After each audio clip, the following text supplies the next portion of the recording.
Good morning, everyone. I'm going to go ahead and get us started. I'll call this meeting to order at 9:01 a.m. Go ahead and start with the land acknowledgement. Associated Students recognizes and acknowledges the first people of this ancestral and unceded territory of Fernandino Tataviam Band of Mission Indians that is now occupied by our campus of California State University, Northridge, honors their elders past and present, and the descendants who are citizens of the Fernandino Tataviam Band of Mission Indians. Associated Students recognizes that the tribe is still here, and we are committed to lifting up their stories, culture, and community. I'll now hand it over to Attorney General Martinez for the roll call. Vice President Khan, Senator Aronson, Here. Senator Basilio. Here. Senator Gavino, Here. Senator Javierno Aragon, Here. Senator Harris. Here. Senator Covina. Here. Senator Miyoshi. Here. Senator Nadepure. Here. Senator Nunez. Senator Olgun. Here. Senator Perez. Here. Senator Pulliam. Senator Shirazadi. Here. Senator Talita Carranza. Senator Tran. Can you say that in the mic?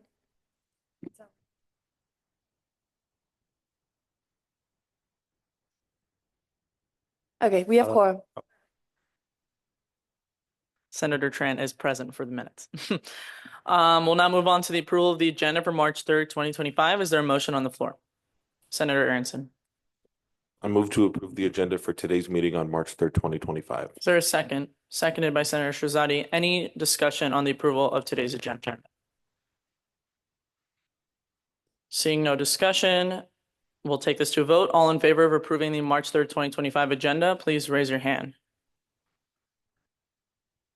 This passes unanimously. Thank you. We'll now move on to the approval of the minutes from February 24th, 2025. Is there a motion on the floor? Senator Shirazadi. I move to approve the minutes of February 24, 2025. Thank you. Is there a second? Seconded by Senator Gavino. Any discussion on the approval of the minutes? Senator Pulliam. Permission to be recognized. Granted. Seeing no discussion, if there are no objections to the approval of the minutes from February 24, 2025, they will pass unanimously. Are there any objections? Seeing no objections, the February 24, 2025 minutes pass unanimously. We'll now move on to special presentation. The first one being the CSUN Women's Basketball with Neil Holmes. We'll have the presentation up right now. And then you just need to click the, yeah. Can you hear me? Sorry, I'm tall, so.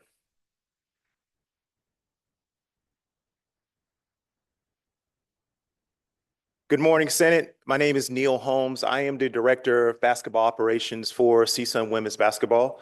First, I'd like to thank Madam President and for having me here, as well as the Executive Director as well. This was basically our first opportunity to discuss who we are as a team. We do have a quick presentation just to let you know that we are here on campus, despite maybe a hiatus as far as us being involved with community, but we are here. And we have a brand new opportunity, one team and a winning vision, and which I'll get into very shortly.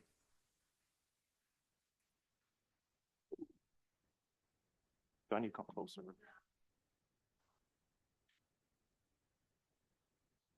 Okay, I'll just say next slide to you. Okay, that'll work. Thank you. The CSUN Women's Basketball team is a premier Division I program. We are a mid-major, so unlike what you may see with the Big Ten, with USC winning the championship last night, as well as maybe the SEC or those other kind of major programs or divisions, we actually compete in the Big West Conference. We basically became in transition in 1990, in which we made 4 NCAA Division I women's basketball appearances. Listed, we started, our first appearance was in 1999. We were seeded number 15th going to the NCAA tournament, first round, and obviously I'm not even gonna talk about the losses, but this, you'll see that. We also made the round in 2014, 2015, and 2018. The 2015-2016 season was the all-time school record for CSUN women's basketball at 461 wins and 687. It's not too bad. With that, we have a brand new coach. Our coach now is head coach Angie Ned. She is a winner. We've worked together. I've known Angie for the past 15 plus years. We worked together from the Los Angeles Clippers all the way up to various other levels as well. She come highly successful from Cal Baptist University, in which she actually coached there for 10 seasons and won several championships while she was there. She brings a winning vision, a winning attitude, an opportunity for us to really create a different culture for women's basketball here at CSUN. Coaching staff, I'm so sorry. Yes, next slide.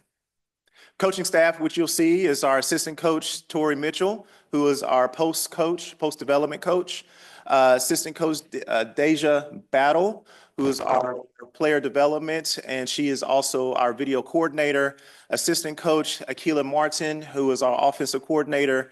Also with Nate Fripp as well, who's our defensive specialist, also a recruiting coordinator. And then obviously there's me, which I am in charge of all operations dealing with the team, which basically means anything dealing with community, anything dealing with money, anything dealing with the operational side, it all comes back to me. Next slide. Our program is very unique. A lot of people don't understand that, or just may think that women's basketball is just, we basically roll a ball out on the floor and we pretty much just play. It's not necessarily true. There's a lot of logistics that go on. We actually hire, and I would say this very, very lovingly, we hire student managers. We are always looking for opportunities for students to come on board for our program. Men's basketball, just to give you a context, has about 6. Our program at the moment right now has 2. There are part-time positions. They pretty much handle all of our logistics in game. So what that means is any practice, like I actually just came back from practice, they handle with the setup and operational setup for that. That includes the clock management, any kind of balls, wiping floors, the baskets, make sure the baskets aligned, anything that you see prior to you coming to our athletes coming to practice. Game day setup. That basically means they make sure the bench is ready to go for our players. They make sure our water bottles are good to go. They also work with our statisticians and also our clock operations to make sure that everything is pretty much running and up to speed when it comes to that. They also work very directly with me because we're game days. I'm always running around. There's a lot of back end things that we do. So they're pretty much my right hand when it comes to that.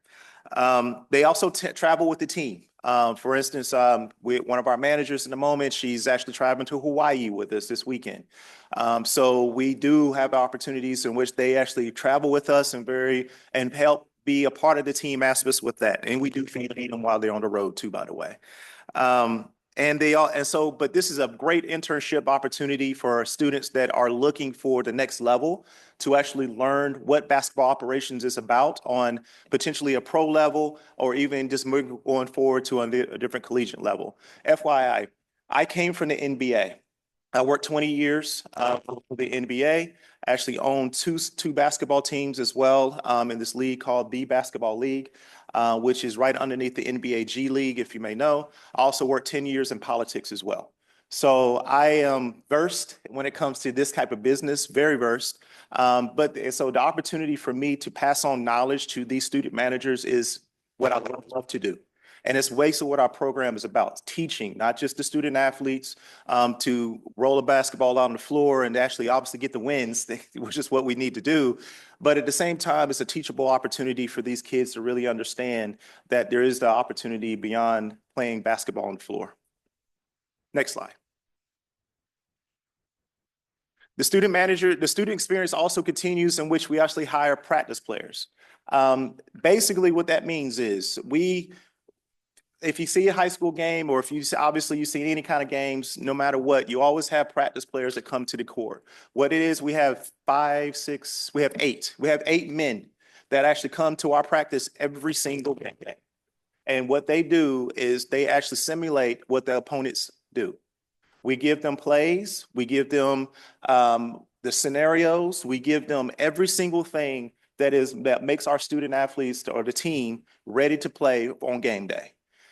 Some of them are 6'6", some of them are 6'7", but the smallest one maybe, I think he is 5'2". But we range on that on skill set on purpose because we want to give our student athletes the ideal experience for them to understand that when they come into that game, they are prepared. They're prepared when it comes to our type of zoning or play schemes that we have to actually create, the understanding that certain players are more physical, also understanding that a lot of them may talk a lot of smack. So we encourage them to simulate what these players do, so that when our student athletes are on the floor, they are ready to play. Straight up, that's all it is. They are very much a strong member of our team as well. Next slide.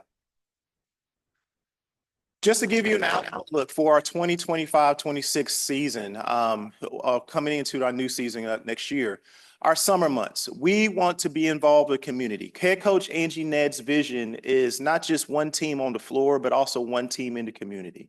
And that is why I am here to connect with you. We want to connect in the local community during the summer 25, and that involves various student promotions, encouraging participation, volunteer opportunities, and use of technology to share our information. Basically, we use social media all the time. We're looking to grow it. We want to be able to be a part of it. We understand that we are not isolated from the CSUN community. We are part of the CSUN community. So it's very important for us to be in the community and have the various initiatives that make sense for us to have that. Next slide. Some of the programs that you'll see for our coming summer. We're actually going to be looking to do basketball camps and clinics. These clinics and will also include the local community from maybe the Boys and Girls Club or just something from youth basketball initiatives or anything like that. Our basic basketball clinics will include just the drills, games, teamwork activities, and basically individual attention. I won't read it all, but if you've been to a basketball camp, basically these kids have a good time. It's beyond the babysitting services that we do for summer. We do have an opportunity in which we want to feed them, but give them a very good experience in which they understand how that the basketball game is played on the collegiate level, understanding that some of them might not make it, but at least they can come on campus, understand to say to their parents, hey, I was on CSUN campus and we had a great time. This gym is so big. We didn't realize this court was so long. Those kind of nuances to give them a very good experience. Next slide. Our partnerships. We are also looking to create internal partnerships, which basically means we're creating collaborative agreements between different departments and entities. We want to leverage combined resources, expertise, or mutual benefit involve marketing, community outreach, player development, and other initiatives aimed at enhancing our overall student athlete experience. Basically, like I am today, we want to leverage any sort of internal relationships we have over the campus. You, as the Senate, control a big body of what happens on the student population. We want to be involved with you with that. We are a blank slate, blank canvas, I would say, as far as ideas, as far as things that we want to do and things that you may have a vision to actually implement.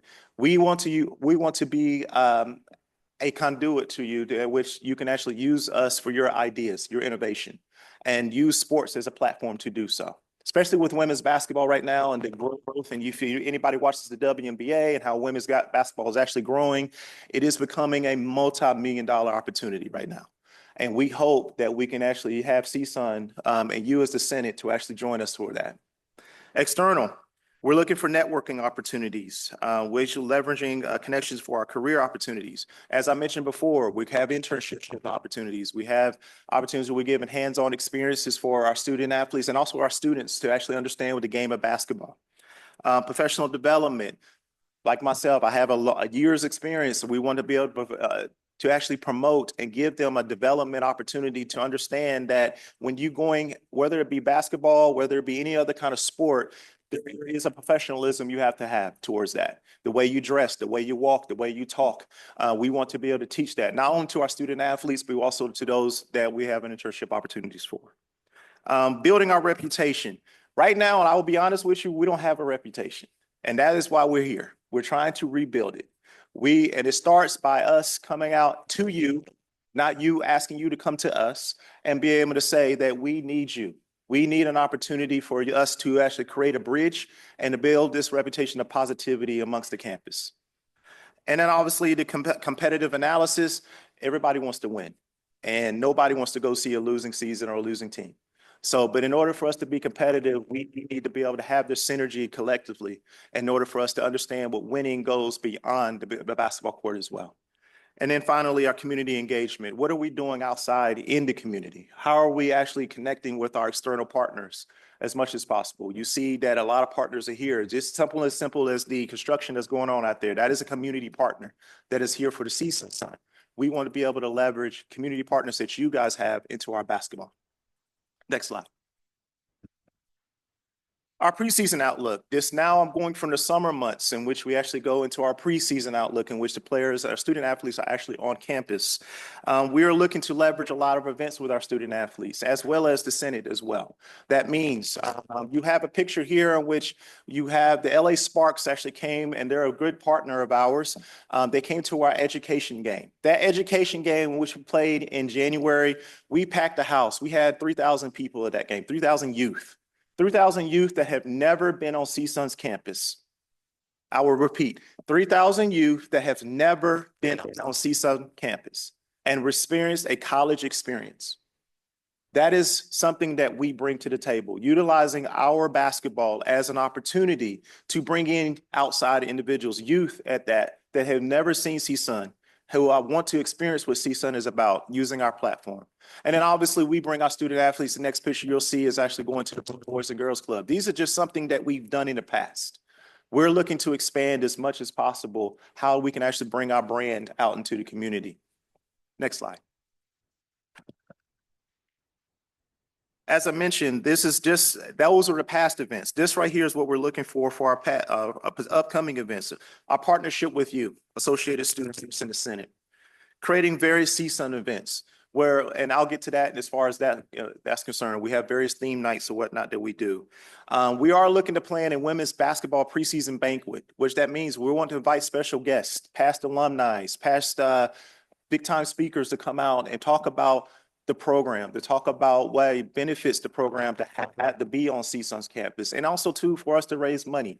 We are in a capital improvement stage right now as well. Like anything, you need money in order to grow, but there's various things that we need to do that which we'll be able to come back and really present. But our women's basketball banquet introduces our student athletes to not just the Senate, not just to CSUN, but also to the outside community and stakeholders to let them understand that we are here.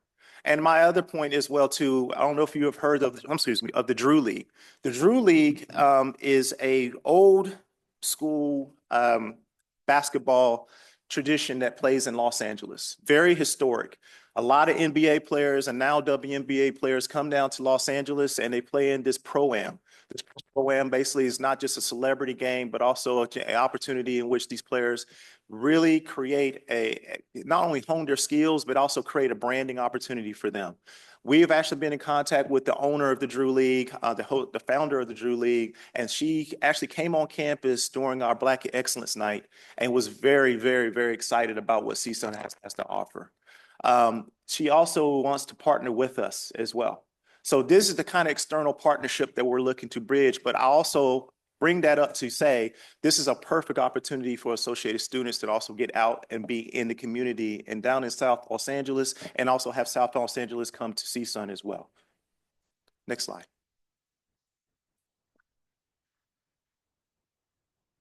As I mentioned, our past activations that we've done, this is what happened this past year. We're also looking to build it. We did our Tough Like Tammy. Tough Like Tammy is our Big West Conference Think Pink game. It's in partnership with Play for K, or the K Out Foundation for Cancer. This game basically is what all college NCAA schools have done all throughout the country. We've raised over $1,000. Our goal was $1,000, and we've actually raised for the conference $15,000 to the fight against cancer with this. But this game can be bigger. We want an opportunity next season to actually expand it, in which we actually invite cancer survivors to the floor. We would love to have Associated students to be involved with this. If there's any cancer survivors that you may have as a Senate that you want to identify, bring them to the game. There is opportunities, again, as I mentioned, as a blank canvas, but this is one promotional event for that. Our players do wear shirts. We, as a staff, wear our Tough Like Tammy shirts as a conference, but our players also wear pink uniforms in support of the cause as well. Our Black Excellence Night, as I mentioned before, this is our first historic night in which in honor of Black History Night. We actually created a Black Excellence Night in difference and not of saying Black history because we want to highlight the excellence of all colors. Even though it's Black History Month, it is an opportunity for us to represent all races of all creeds during that month and also during that game. So we would like to also talk about how we can actually partner with you, the Senate, and talk about how we can bring this a bigger opportunity as well. Our alumni night that we did this past year was basically an opportunity in which we invite past CSUN alums to actually come to this game. Not just back, obviously for this first season, as being us new, we actually invited our 2015 basketball team, but next season we want to expand it. We want to invite all alums to actually come to actually game, whether the alums that actually impact you as a Senate and also as far as campus is concerned too. This should be a night in which we honor all CSUN, not just the basketball, but all of CSUN. And we hope that we can use, again, I keep going back to this, our game as a platform in order to do so and bring them to an entertainment venue that is already built in here on campus. Our education game. That picture that you see on the bottom is what the gym looked like from that angle. That was how packed it was. And all those were kids screaming, yelling, dancing. They knew songs that I have no idea what's going on. But if that was the type of game and the type of environment that we welcome to bring those kids on campus, as I mentioned, for the first time here at CSUN. And then we also was not shown a holiday turkey giveaway. We didn't really promote it the way we wanted it to. Just because, again, we're new, we're still trying to figure out how to actually work with the campus to promote. But next season, we hope that we can actually do a turkey drive and maybe do a turkey drive in which people can come out, get a meal, get a turkey, get something like that, and then enjoy the game. And we can actually make it today. They have to go to the game first and then get a turkey afterwards. We can do however we want to do it. But either way, it's an opportunity for us to connect with the external community. Next slide. And the ideas. These are just a snapshot of just me thinking outside the box. I would love to do an Associated Students Kids Zone or a Kids Day in which Associated Student in the Senate actually partners with our team, and we actually have an opportunity in which you invite the local community out on your behalf and use us as a platform to do so. Also, our community give back. Our student athletes need to be in the community. They need to go pick up trash and they need to understand what it's like to do so. They also need to learn what it's like to go feed the homeless. I am in charge of our community development as well. I would love to figure out how we can actually work with you about that. If you're already doing something, how we can piggyback with our student athletes to come out there and be a part of that. Theme associated students nights. What nights do you guys have that is important to you? How can we use that? We have a total of, I want to say 15 or more home games. Take one, take two, take three. I don't care. Take something. We want to be able to use our games as far as what you guys want and what makes sense for your constituents that voted you in. Promotion item giveaways. Everybody loves a free item to get into the game, whether it be a clapper, whether it be a thunder stick, whether it be something, but branded. Branded to let the students know that you guys are a part of our give back and part of the community of CSUN as far as basketball, and you support our table opportunity. And that leads into our tabling. That means you guys should have a table. You guys should be represented at our games, whether it be 4 people at a game or 3,500 at a game. Why aren't you guys at our table? And letting people know that what kind of initiatives that you guys have and what you guys representing the students here at CSUN, and let them understand that you guys are here to stay. And you guys make the decisions on behalf of these students and faculty and staff. And with that, I thank you. Any questions? I'll be happy to ask. Or answer, should I say. I think people are browsing. Oh, Senator Pulliam. Thank you so much for coming out today. I love your energy and all these ideas you're throwing out. And after your presentation, I'm like, I want to go to a game now. When's the next game? Yes, our next game is our last game, March 6th, this Thursday. That's our senior night. We have 3 seniors, Erica Adams, Nina Orji, and Jenna Kitley. All of them. Erica Adams is a 3-year CSUN player. Nina is our first-year transfer here, but she's a grad, and Jenna is the same way. But all three played very, very hard for us this season. Just the FYI context, we did have a rough season this year. I will be completely 100, and you may have seen our record as such. But when you have a brand new coach, when you have a brand new staff, when you have a brand new vision, you create a brand new culture. And that is the reason why you see the record what it is. Trust me when I tell you, next year, you will not see this. You will see a winning program of 10 plus more. And you will also see a winning program in which we are representing you and an opportunity for you to be engaged with us. So forgive us this past year. We're learning. We've learned. Now it's time for us to go out and do the work to represent the school. But to answer your question again, March 6th, this Thursday, 6 o'clock, we actually have senior night. Does anyone else have any questions?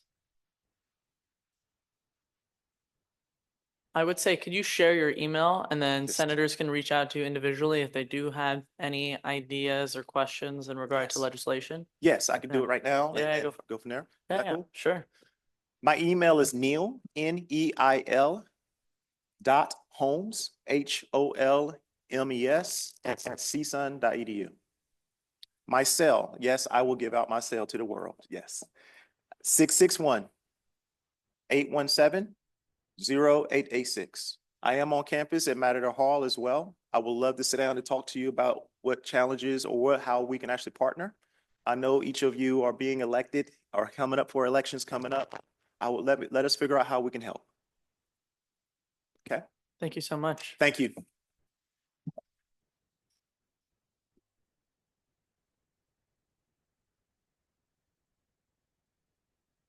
Thank you again, Neil. All right. So as you guys can see, we have special presentation, but it's a time certain. So we'll be moving on with the rest of the agenda. And then once the provost arrives and it's a good sweet spot, we'll move back to special presentation. So now we'll move on to open forum. Open forum is intended as an opportunity for any member of the public to address the Associated Student Senate regarding any issues affecting CSUN students.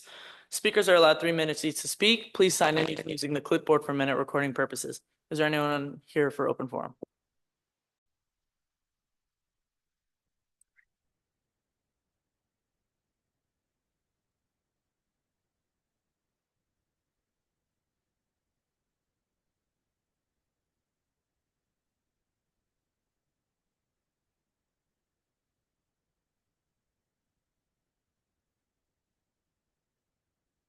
Good morning, everyone. Oh, did not expect it to be that loud. Just a quick questions for the Senate. I was talking to members of the rugby team on this Sunday, and they just want to know the requirements in order to reserve a field. They said they've tried multiple times and they never get accepted, so therefore their games are usually never hosted on campus. So I just wanted to get some information back to them.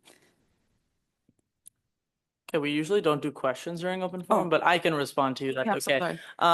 sorry. So that's what out of our scope. If it's a sport clubs, that's a conversation to have with, oh, actually it is within our scope, AS overseas sport clubs. My bad. I didn't put the dots together. So, I think that's a conversation for Tim, if you can, oh, Asia can raise it. Yeah, Asia, go ahead. I'm sorry, what group are you from again? The rugby team. Oh, no, I was just speaking to one of. Is this for the rugby team? Yes.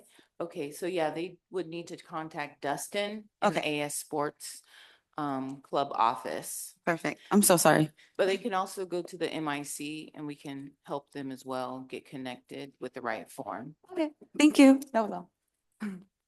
Thank you. Is there anyone else here for open forum?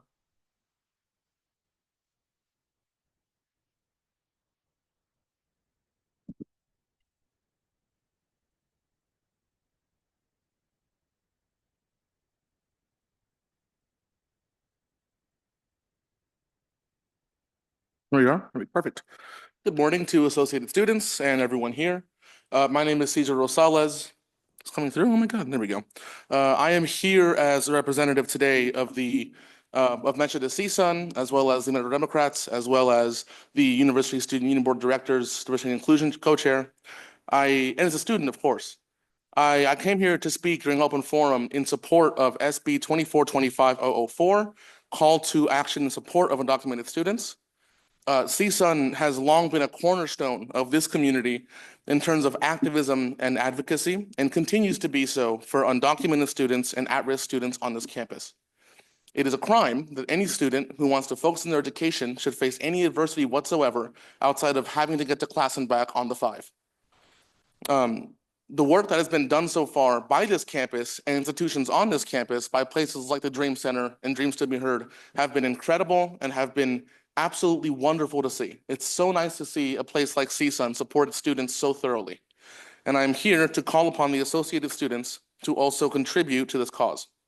I'm humbly asking all the senators here and everyone involved to vote in favor of approving this piece of legislation to set a precedent to the CSUs, the UCs, and California colleges as a whole that CSUN is an institution where these students can feel safe, can feel welcome, and can feel comfortable coming to campus, getting their education, and pursuing their American dream. Thank you.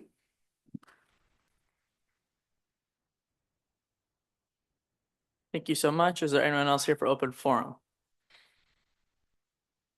You guys can just line up if there is.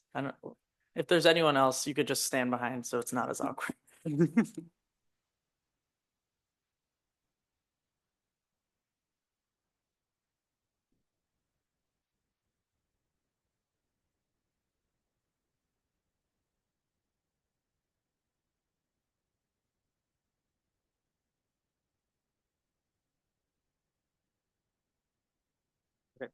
Good morning, AS. I would like to invite you to an event that the Pride Center will be having later this week. But just to be clear, I am not affiliated with the Pride Center. This Wednesday, March 5th, from 2 to 3:30 p.m. at the Pride Center, there will be an event, community coffee chat with student affairs. It will be a chance for for students a part of the LGBTQIA community to have an open dialogue surrounding the political climate with the Vice President of Student Affairs and Dean of Students, Dr. Watkins, and Intern Assistant Vice President of Student Affairs, Equity and Inclusion, Dr. Freddie Sanchez. If you are able, I hope you go to this event to listen to the concerns of the students. I'm glad to see an event like this take place because the political climate surrounding the LGBTQIA+ is currently very hostile, especially towards trans community, their freedoms, and the right to express their existence. As of yesterday, the ACLU website reports that there are 456 anti-LGBTQ bills in the US, and there's no signs of this stopping. Though thoroughly extremely troubling, it is only more reason, more than ever, to support these students in whatever way possible. And this starts with listening to them. For it is only when all voices are heard that all are truly seen. In today's agenda, you will be voting for line item A in new business, call to action in support for undocumented students.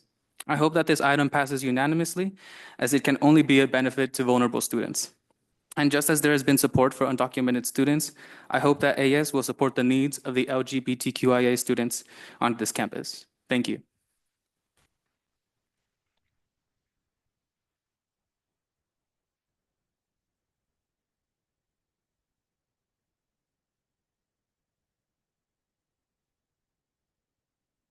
This is already on. Okay.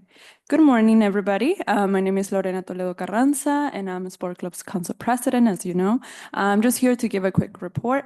We have few achievements. We have achievements from esports. They have placed first in California from the Call of Duty team. Second, they have placed second in the West Coast Schools, Texas, as well as including the Texas schools. They have placed third for the Valorant, place in Long Beach tournament. We have also archery achievements. It's a big list, but that means that we're doing something good at sport clubs. Then we have Jennifer Foster. She has won gold in the division of women's Olympic recurve qualification score. Christian Quidimpen, bronze, men's barebow qualification score. Justin Ken, silver, second men's barebow. Andrea Zuniga won her flight heat, fourth women's barebow.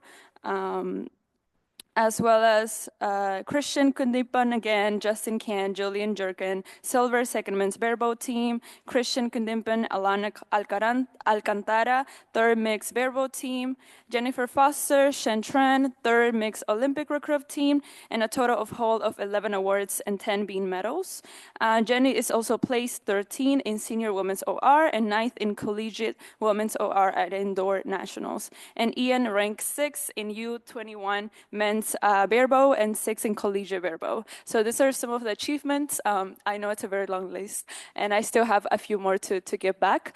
But other than that, in Sport Clubs Council, we have already approved the Sport Clubs Council code. So we had new updates to all the executive board members for Sport Clubs Council. Other than that, we just have been working on new events that are coming up soon, such as the Mini Olympics that will be happening on April, as well as the banquet that we have coming up soon too, and elections too as well. Thank you so much.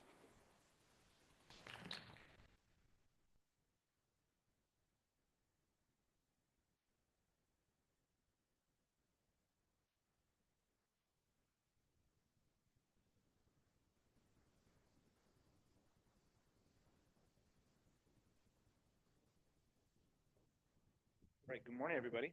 My name is James Forster. I serve as the AS Programs Manager. I'm just here to give you all an update about the programs that we are hosting this week. So first off, the first event tomorrow, Farmers Market from 10 to 2:30 out over Matador Square and Lindley Avenue. So it'll be a pretty standard market, so come on by and get some yummy treats or cool stuff. The second event that we're hosting this week is Big Comedy. So it'll be Big Comedy with Troy Bond. Troy Bond will be here Thursday at 7 p.m. in the USU Plaza del Sol Performance Hall that's operated by the Soraya. So it'll be the Big Steps right out over here. You can pick up your ticket for free in the ticket office, also located in the USU, or you can join the standby line, which will let people in for that as well. So that event is at 7 o'clock at night on Thursday, and we're looking forward to it. Also, while you're at the ticket office, you can also get your ticket for Big Show. Those are still selling right now, and those tickets are available. I got louder as I was talking. So that's it for the AS events that we are hosting this week. So thank you all.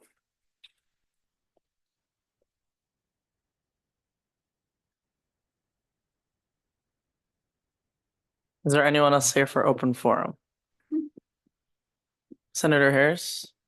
You didn't have personal privilege to go to the stand? Yes, that's fine. Granted, but just if it is about an action item, just save it for the discussion, but if it's not, then go ahead.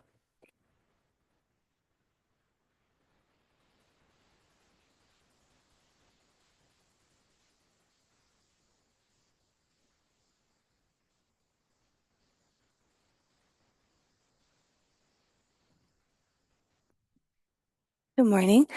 I'm speaking on behalf of Project Rebound. Megan McEwen was wrongfully let go, and I would really like the support of Associated Students to help her, and especially with Giving Day, please open your hearts because she was a main part of our outreach, and the rest of our program and team are working on doing more, but she was really the core part of it. We do have one administrator, Kevin, but he can't do everything. So there is a legislative referral on it, but I ask it does take precedent as well, as this does include a very marginalized group. And I strongly believe that they should have a stronger voice in CSUN. Thank you.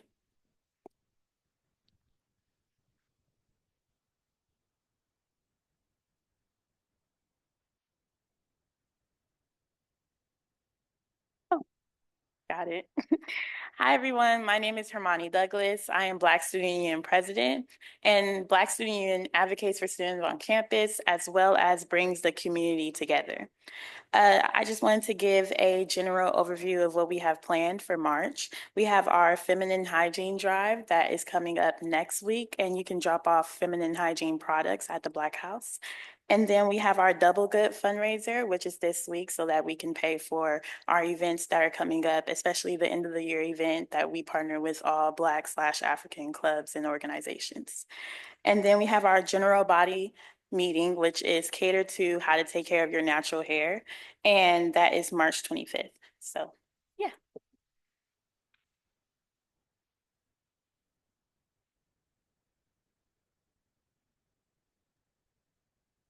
Thank you so much for sharing. Is there anyone else here for open forum?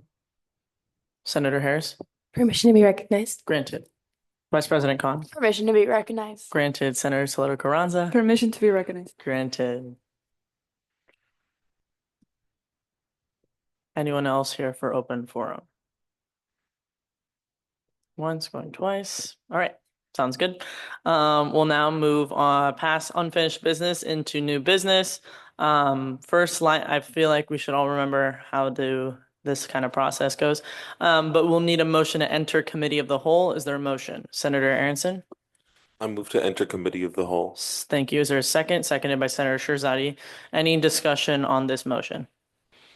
Seeing no discussion, if there are no objections to entering committee of the whole, we will enter committee of the whole. Are there any objections? Seeing no objections, we have now entered committee of the whole. Our only line item in committee of the whole is to nominate and appoint a chair pro tem for the March 10th, 2025 Senate meeting. So there's no motion for that. That is now open for nominations oh, wow, you guys were fast. I didn't even explain. I mean, I think you guys can assume me and Vice President Khan, as well as several other people here, will not be in attendance to next Monday's meeting because we will be traveling back from Sacramento that night as we are attending the California Higher Education Student Summit. So whoever is nominated and appointed by the board will serve in my place and have the gavel. And yeah. Okay, Senator Aronson. I nominate Senator Shirzadi. Senator Shirzadi, do you accept? I accept. Thank you. Are there any other nominations? Senator Harris? I nominate Senator Gavino. Senator Gavino, do you accept? I respectfully decline. I will not be there that day. Man. Any other nominations? Senator Olgan? I want to nominate Senator Aronson. Aronson? Senator Aronson's, do you accept? I respectfully decline. Oh man, come on. Can we get some competition? I'm just kidding. Any other nominations? Oh, Senator Harris. I'm sorry. I nominate Senator Pulliam. Senator Pulliam, do you accept? Are you here on Monday?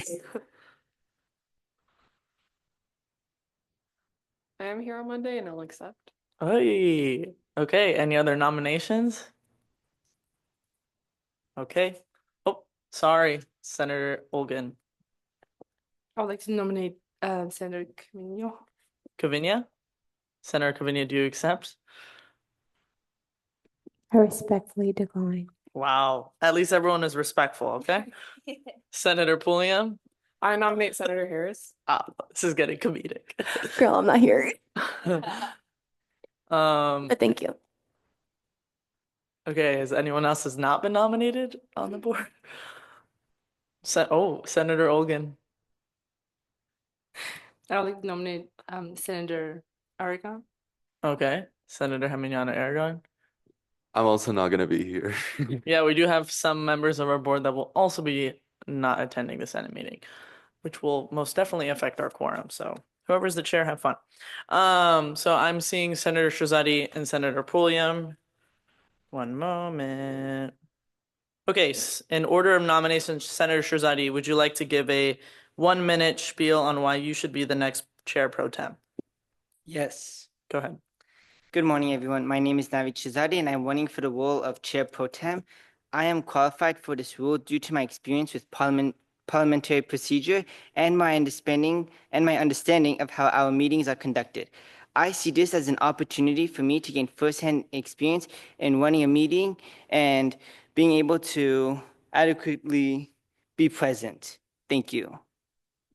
Thank you. Senator Pulliam. Good morning, everybody. I would like to thank you first of all, Senator Harris, for this nomination. And I would like to say that with all the different committees I'm in the communication committee, the university committee, as you all know. Additionally, I am a part of a club where I have chaired that club a few times since I am the vice president. So I've had that experience with chairing meetings. And because of that, I feel like I would be a good individual to take this position for next Monday. And I would like to thank you all for your consideration, whether I win or Senator Shahzadi wins. I am happy with whatever the outcome, and I wish you luck. This is beautiful, healthy banter. Okay. Okay, we'll now take this to a vote. So first we're not going to do a roll call vote. We'll just do raising hands. So first I'll ask. Oh, and yes, raise your hands high, please. So I'll ask for Senator Shahzadi, then Senator Pulliam, then abstentions. So if you would like to if you would like to appoint Senator Shahzadi, please raise your hand.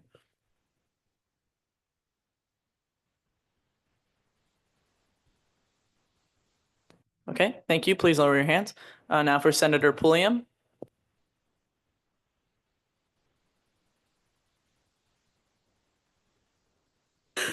Any abstentions? That's my bad.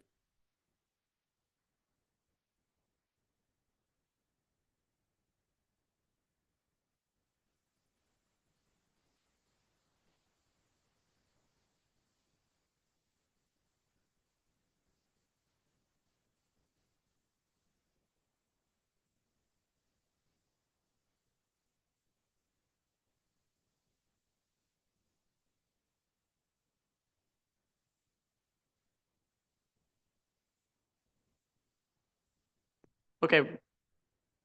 So we have a tie. I don't think we've ever had a tie before, and I don't really want to break this tie. So, are there any objections to doing a recall of the vote, or I will just break the tie? That's an objection? You want me to pick? Okay.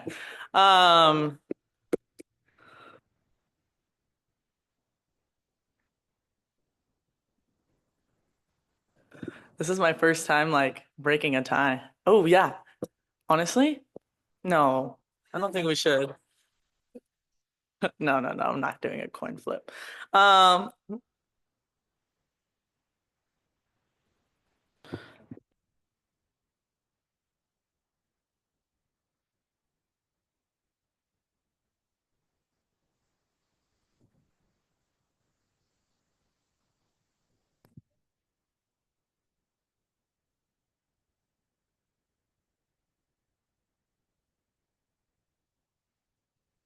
Can anyone make a motion for a recount? Point of information, and Senator Aronson, do you know this?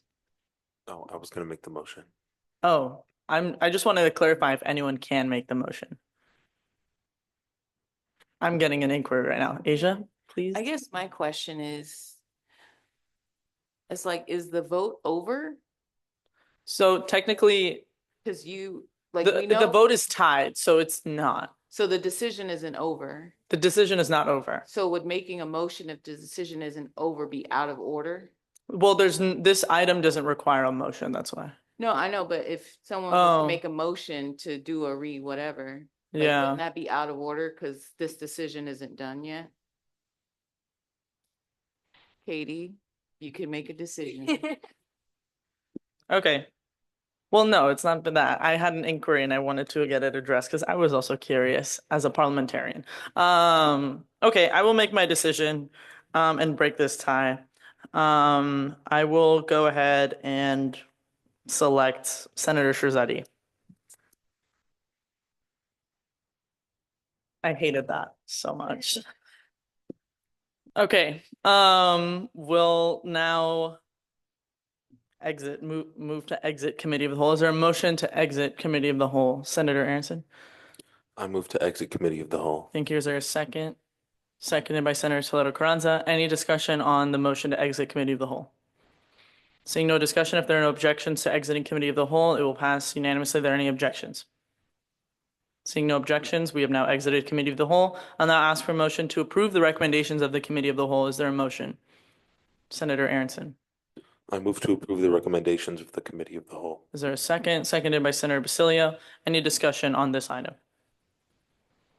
Seeing no discussion, we'll take this to a vote. All in favor of approving the recommendations of the committee of the whole, please raise your hand. This passes unanimously. Thank you. We'll now move on to our next line items to approve the following appointments. The first one being Ethan Molina, Member at Large for Internal Affairs. Is there a motion on the floor? Senator Aronson. I move to approve item 1 under line item C under new business to appoint Ethan Molina as member at large in internal affairs. Thank you. Is there a second? Seconded by Senator Basilio. Any discussion on this line item? Senator Basilio. I just wanted to say I had the chance to meet them and they're really great. So yeah, that's it. Thank you. Okay, we'll take this to a vote. All in favor of appointing Ethan Molina as member at large to internal affairs, please raise your hand. This passes unanimously. Congratulations, Ethan, wherever you are. All right, we'll now move on to the next appointment of Annalise Morales for Communications Committee. Is there a motion on the floor? Senator Aronson. I move to approve line item 2 under line item C under new business to appoint Annalise Morales to the Communications Committee. Thank you. Is there a second? Seconded by Senator Shahzadi. Any discussion? Seeing no discussion, we'll take this to a vote. All in favor of appointing Annalise Morales to the Communications Committee, please raise your hand. This passes unanimously. Congratulations, Annalise, wherever you are. We'll now move on to our last item. Exciting, new senator, of Guna Tejagali for the David Nazarian College of Business and Economics. Senator, is there a motion on the floor? Senator Aronson, his name is going to be all over the minutes. Go ahead. I move to approve item 3 underline item C under new business to appoint Guna Tejagali to the David Nazarian College of Business Economics senator. Thank you. Is there a second? Seconded by Senator Pulliam. Any discussion on this line item? Seeing no discussion, we'll take this to a vote. All in favor of appointing Guna Tejagali to the David Nazarian College of Business and Economics Senate position, please raise your hand. This passes unanimously. Congratulations, Guna Teja. Before you take your seat, if there are no objections from the board, I will take a 5-minute recess for Dr. Watkins to facilitate the oath of office for Guna Teja as well as for Senator Nadapudi. Nice. Oh.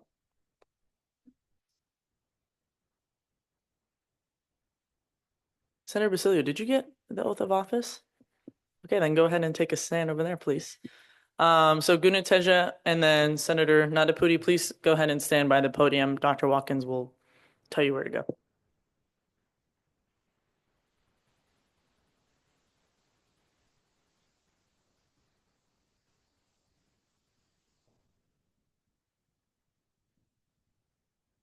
Good morning, Senate. Isn't it amazing to be still populating Senate at this point in the semester? Yeah, amazing. Thank you so much. And also want to thank you for the opportunity to be with you last week for a wonderful conversation about our community. So looking forward to more of those kinds of conversations. But on to really important things here. We have some great leaders who are going to be stepping in. So if you'll raise your right hand and repeat after me. I, and then state your name, promise to meet the requirements set before me and uphold the Constitution and bylaws of the Associated Students of California State University, Northridge. I also promise to comply with the policies and regulations of California State University, Northridge, and the state of California. On behalf of the faculty, staff, students, and your august colleagues here, we're so delighted to welcome you to your new post. Let's give them a cheer. Thank you so much, Dr. Watkins. Guna Teja, we have your seat over here next to Senator Tran, so you can go ahead and take a seat. How exciting. All right. So Senator Guna Teja, now you are, no, Senator Gali, my bad. You are now considered a voting member of the body. So anytime we ask for a vote for the rest of today's meetings, you can raise your hand. You'll also be called in the roll call. No pressure today. We'll get you trained. All right. We'll now move on to reports.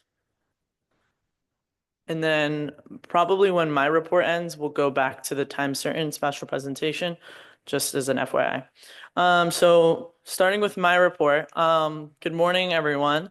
Have a good amount to report on since we had skipped over last week's reports.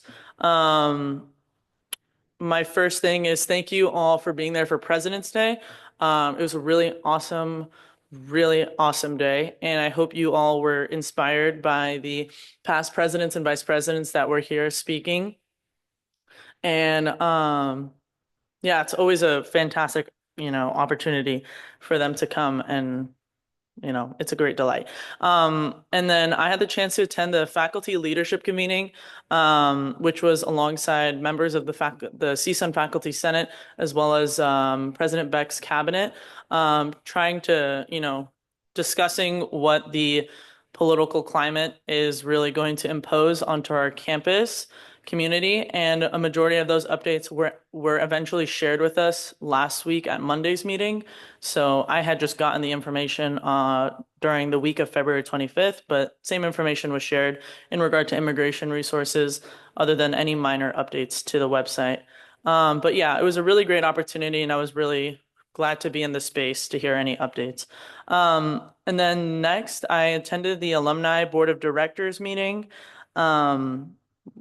the week of February 25th as well, and we received a university update from Nicole Ipak, who's the AVP of University Relations and Advancement. I really hope I'm not butchering that. And then these are some really awesome updates that I got from her. And I really wanted to share with you all the updates. It's in regard to any of the new buildings and the costs and the projected timelines and whatnot. I just think it's really cool, and I let her know I wanted to share it with everyone. So this is kind of directly from her. In the last 4 years, the campus is in process of constructing or would like to fundraise to make possible the following. So Maple Hall costed around $62 million. And then is clearly thriving and is a fantastic building that I love so much and I wish I had classes in. And then next, we're getting affordable student housing being built, and we'll be finishing up quite soon, this summer 2025. I'm sure you guys have seen it. It's kind of at the end of campus. So that Nicole had said this, and I was really shocked by it. So that is going to be the first form of affordable housing that is going to be opened by any CSU. So we'll be the first one that open this affordable housing. So other campuses are also in construction of affordable housing projects, but we'll be the first one to officially open one. And then it's going to have 198 beds and 60,000 GSF, and it costed $73 million. Next, the Autodesk Technology Engagement Center is 33,400 GSF, and it will house the Global HSI Equity Innovation Hub and programs for the College of Engineering and Computer Science. The cost was around $63 million, and it's scheduled to be completed May or June of 2025, so very soon. And then the Matador Success and Inclusion Center, we haven't really heard much about it because it has to be approved by the CSU Board of Trustees before we really start any planning. And that meeting is going to be this March, actually. So that's going to be around 45,000 GSF. And then it's going to house identity-based resource centers, community engagement / community health and wellbeing institute, undergraduate research, the MAC, which is the Matador Achievement. Matador Achievement Center, the MAC. Yeah. Am I right? I know, but MAC. Okay, I was right. Thank you so much. And then the CSUN Athletics Administration. So that building, don't quote me exactly 100% on this, but I'm very sure it's going to be across the street from the current construction for the Autodesk Technology building. So it's going to be directly across the street from that. So really awesome. I'm really excited for that one. That one's going to cost around $62 million, and it's being awarded DB contract now. The ground break is going to be this summer, anticipatingly in 2025, and should be completed around 2027. So a really, really good opportunity for AS to get involved in that space. And then the next one is the Valera Nest, as we see, is being constructed now, or the Basic Needs Suite. So that will house, as we know, the Basic Needs Suite, Maddie's Closet, the food pantry, and career support. That one has costed around $20 million and is scheduled to be completed in early 2026. And things that are coming soon, or are being fundraised and planned for now, are a baseball stadium renovation, which would cost around $28 million, and they're currently in process of raising philanthropic funds. And then the next thing is the Nazarian College building, and it will allow expansion of its graduate programs and entrepreneurship programming. So, and that will cost roughly $75 million. And they're hoping to be raising philanthropic funds to realize the building. And then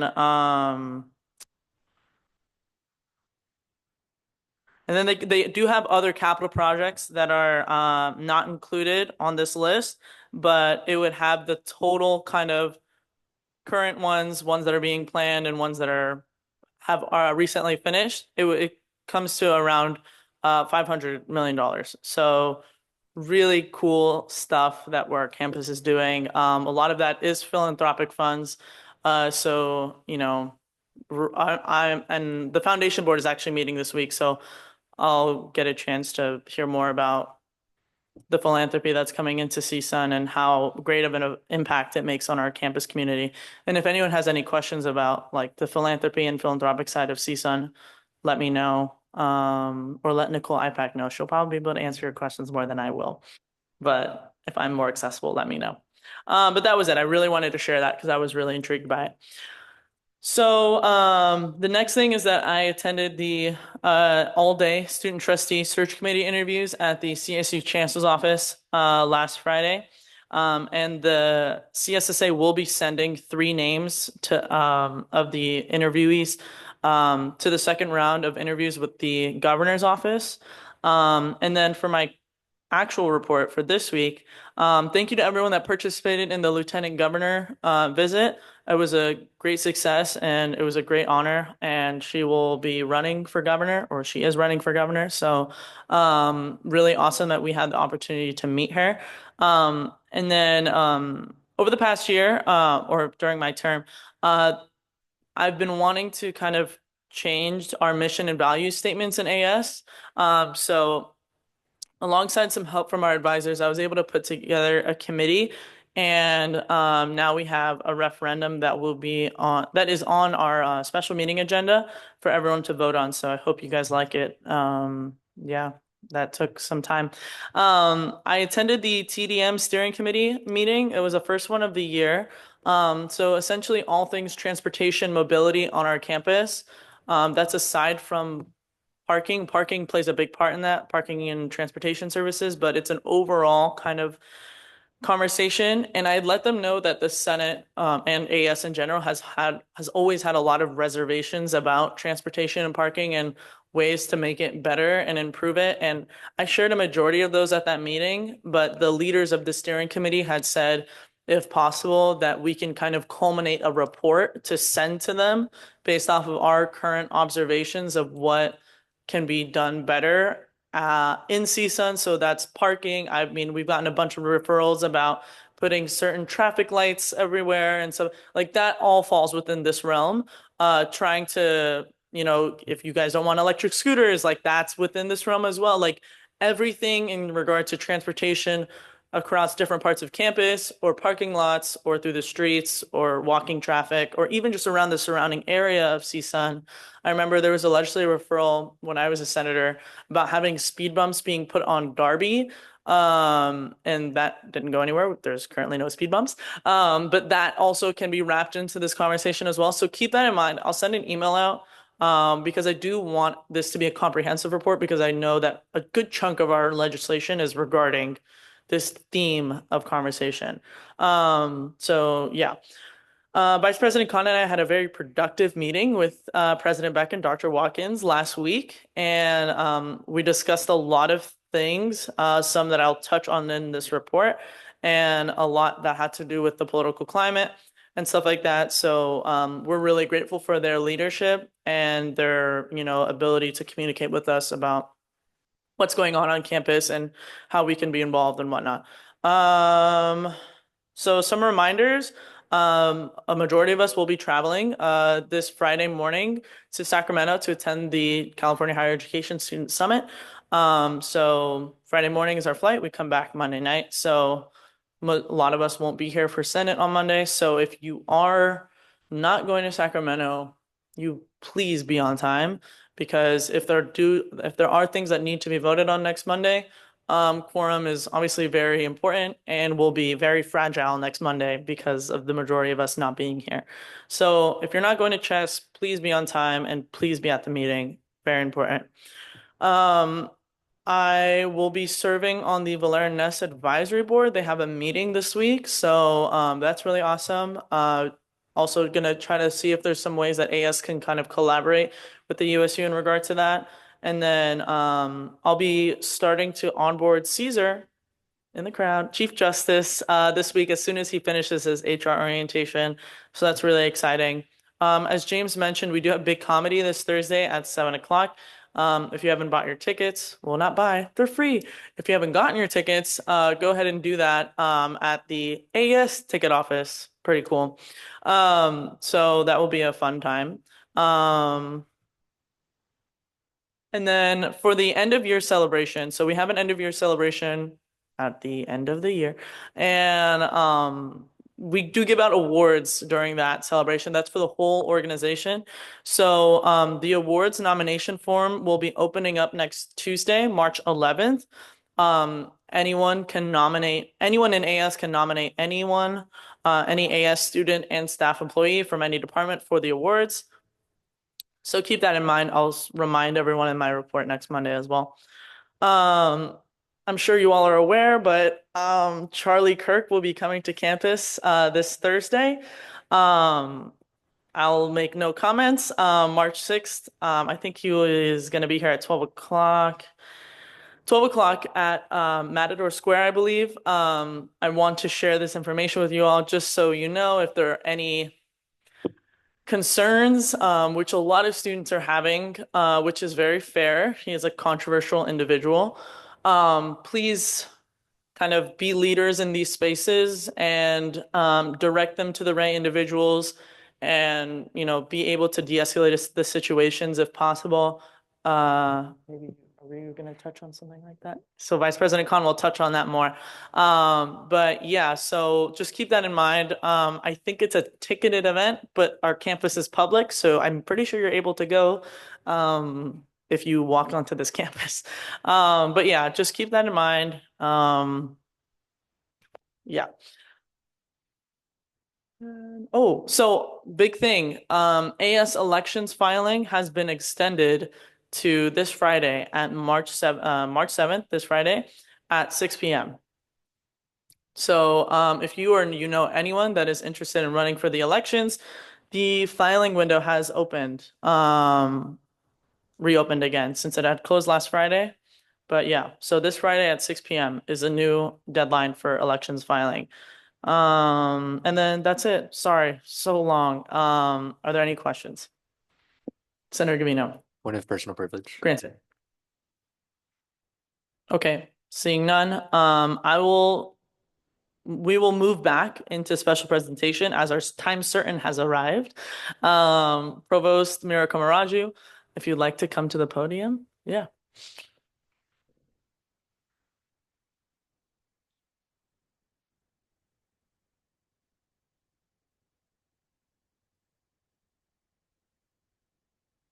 So good morning, everyone, and thank you for the opportunity to join you this morning. I have a few remarks that I'd like to share with you, but more importantly, I'm open to any question that you might have for me. So that would be the highlight for me, not my remarks. So I just want to let you know a few things. One is for those senators who might be new, you might wonder, like, what does a provost do? And so in my role as a vice president for academic affairs, I support the president in terms of taking care of all the academic things that happen on campus. So I'm the chief academic officer. So each of you may be majoring in a particular area. So you have a department that sort of is in charge of your program, and the departments come under a college, and all the deans report to me. So my responsibility is to always make sure that whatever is happening in the classroom, in the curriculum, the teaching and the learning is the best that it can be. It could be refreshing the curriculum, making sure that we are always teaching the best and the latest, as well as preparing our students who are going through our academic programs, that they are successful in their next goals, whether it's employment or whether it is going to graduate school. Generally, that's right, my role. So I'm responsible for the hiring of the faculty. I approve the hires, approve the training that's provided to the faculty. I review their promotion and tenure dossiers. So the faculty, as they progress through the ranks, I have to review all of those. And they're usually about 90 plus dossiers that I get every year. So just to give you a sense of what my role is on the campus, I started out as a faculty member in psychology. So my heart is really in the classroom, and I believe that what happens in the classroom is central to what happens on the campus. If things are going well in the classroom, then we know that the university is doing well. So that's like the background. So in terms of some updates of things that we are doing that will be of interest to you, is that this is my third year at CSUN. I came in 2023. From another university in Southern Illinois, where I spent 30 plus years in various roles, including as provost. So since the time I've come here, we have really focused on enhancing the advisement that we provide our students, the academic advisement. So one goal that we are moving towards, we've been working on it for 2 years, and we're hoping by fall 2025, we'll be so close to our goal. And that is to provide a caseload approach to academic advisement, which means we are hiring enough academic advisors. So each academic advisor will have their group of students that they will be taking care of, organized by majors.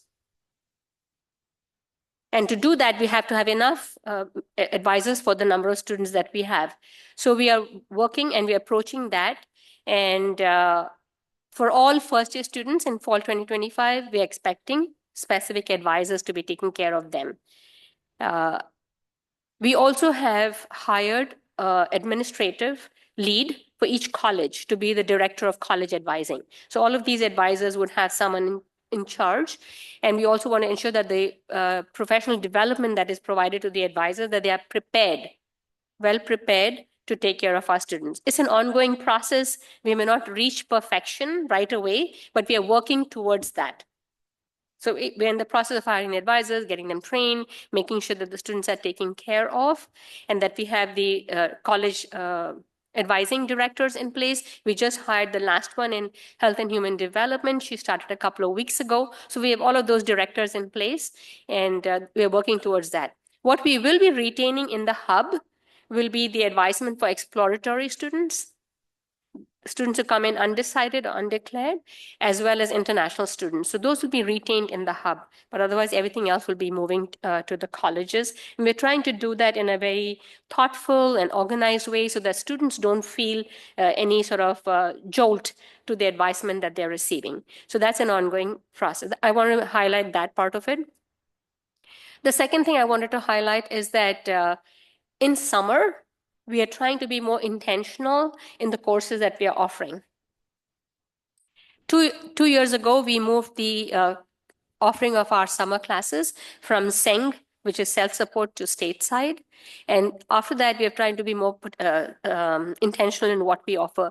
We gathered data and we looked at what our students were taking at other community colleges or at other universities over the summer.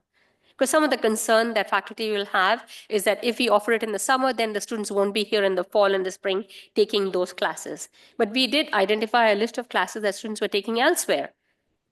Not here, they're taking elsewhere, and then whether we can offer them. So this summer, I also want to let you know that we have more student scholarships available. That number has increased, so we want to let students know. So we are going to be more proactive in our advertising of the summer classes, and also trying to help students enroll. We're also trying to reach students who have raised their hand showing that they are coming here as transfer students in the fall, and they could get a head start by taking our classes in the summer. just giving you a sense of the summer enrollment. So these are a couple of examples that I want to mention to you, but also from a curriculum perspective, you all are aware that AI is in the air. And so we have lots of committees working on that aspect of it, is how do we prepare our faculty to leverage AI in their teaching, but also in the curriculum, so that when students are graduated and they go out into the market, the employers know that CSUN students are ready. They have an understanding of AI and they have an understanding of how it could be used in their specific discipline. So I think these are three main highlights, and I'd like to pause there. Maybe before I pause, I want to say that I always look forward to the meetings that I have with your president and vice president. We meet on a regular basis, and I like to hear what the concerns and thoughts are, so I can keep that in mind as we do our planning and thinking. So I hope you have questions for me. Thank you, Provost Camaracha. Are there any questions for the Provost? Senator Toledo Carranza. Yeah, thank you so much for coming. My name is Lorena, by the way. I'm the student representative for this Educational Policies Committee, and I know that there has been a lot of proposals for changing like GE courses to different divisions and categories. So my question is, due to the cuts of the budget, how much is it impacting the curriculum and all of the courses that are being provided to students? So good question. I know that budget is sort of on people's minds and that we are anticipating some budget constraints. But in everything that we do, we try to make sure that we are able to teach our students and be able to offer the classes that we have to offer. So what I've asked like the deans and associate deans is to look at the schedule of classes, to look at what we are offering. And so one way that we can address the budget issue is that we have a lot of classes that are low enrolled. To look at them and analyze them and see why are they low enrolled. Is there a way that we can strategically offer them so that we have fewer low enrolled classes? Because when they're low enrolled, I don't like them. I always recommend that they don't cancel at the last minute, because then the students are in sort of jeopardy. They're running around trying to find which class to take. But to be planful and to think ahead. That particular year we'll just absorb it, but then moving forward we'll plan accordingly. I think in particular your question comes up to raises the issue of this the AB 928 that was passed, and how we need to have a common set of courses for students who are coming in. So we have a subgroup of faculty working on that and reviewing all of our GE classes and making sure that we have what the students need, whether they're first-time freshmen or transfer students. But we try our very best to be strategic about managing the budget so we don't impact the students. I'm very clear about what our focus is. Student success is number one. So we're going to make a budgetary decision saying, okay, what is it that we must have and what is it nice to have? In must have, we're saying everything that impacts our students and the success of our students in the classroom. That's must. So we'll give out some other things that may be extra so that we can do this thing, which is offer the classes to ensure that our students do well. Thank you so much, Provost. Yeah. Senator Basilio, did you have a question? Okay, no problem. Senator Olgan? Thank you so much for your time. I will just say it and then we're gonna organize it because there's so many. So I checked the advising hub and it changed, it got updated. I did in the past, students reach out to me regarding as our students diversity is like the very diverse. I'm one of them, non-traditional student. I'm transferred and I'm parenting scholar, and I changed my major twice here. So another student who is transferred, non-traditional, and they want to change their college or their major, so they get in this lose of which advisor they should contact to, because the current advisor says you need to reach out to the next major you like, that college advisor, and then they say that no, you need to go to your other. So and in the past this happened, and I recommend them to use just CSUN advisor. So before it was like incoming freshmen, and then it was the continuing students, the current students, and then like now it's changed. It doesn't mention the current students, but it's more like focus incoming freshmen and freshmen. I understand they are the majority of it, but at the same time, the reality we are also transfer college too. How to guide non-traditional first-gen students who already lack on so much support, trying to figure out their academic journey to make it easier for them with the advisors when they're so busy with their own children's life, to make it school easier for the adults. Because when they reach out to CSUN Hub, and then they said that I'm expatriate, I want to see what I would like to do, and they're like, no, you need to reach out to your own college advisor. So it's back to zero again. What is the plans for this? So thank you. You raised a lot of sort of points of thought, and as I said, we're not there yet. We're not reached perfection, but what you highlight is something that we'll work on now, having heard this, that the hub advisor doesn't say go contact them, but the hub advisor will connect them rather than leave it on the student again to go find and search. So that's one thing that we'll plan to do. And you're very accurate in terms of the diversity of our students. We have 71% first generation college students. About half our incoming students are transfers. We admit 5,000 plus first year students and then 4,000 plus transfer students every year. So they pretty much make up, half our population, and we want to make sure that they're successful. Especially transfer students are quite focused. They know what they want to do. They just need that little help. So we will do better in terms of what you just shared, and make sure that the students are handled well and not sent, go figure this out. We want to take care of the students. So we'll do better on that part of it.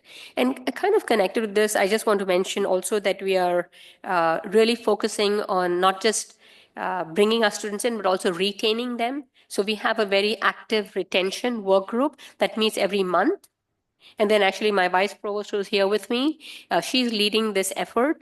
And she's in addition to the monthly meetings, where we have the associate dean and the college director advising, as well as their graduation and retention specialist. There's one for every college they are meeting.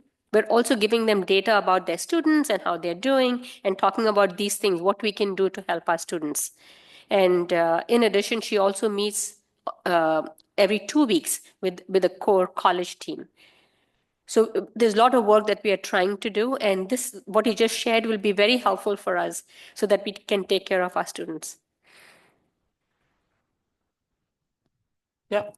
Thank you so much for mentioning that, because that's what happened. The student decided to actually discontinue the education as they felt very overwhelmed and not supported. That's the reason I want to be in this community, trying to promote for people like me. And is there any way I could connect with you or the other committees that they're working on this? Because it did really make me so sad. People, non-traditional, the returning students coming, trying to do better, but at the same time, being adult and having, dependence, that family stress and different lifestyle. They do want to have support here, but when they lack, unfortunately, or they discontinue, and that's why there's a retention is so low with the specific population. How could I get more engaged and share this more data I have, because I do have non-traditional parenting scholars reach out to me, and then I can share this data with you. Yeah, actually, I was thinking like maybe a follow-up meeting, so we could meet. And I could also have others from my team be at the meeting so we can get a full understanding.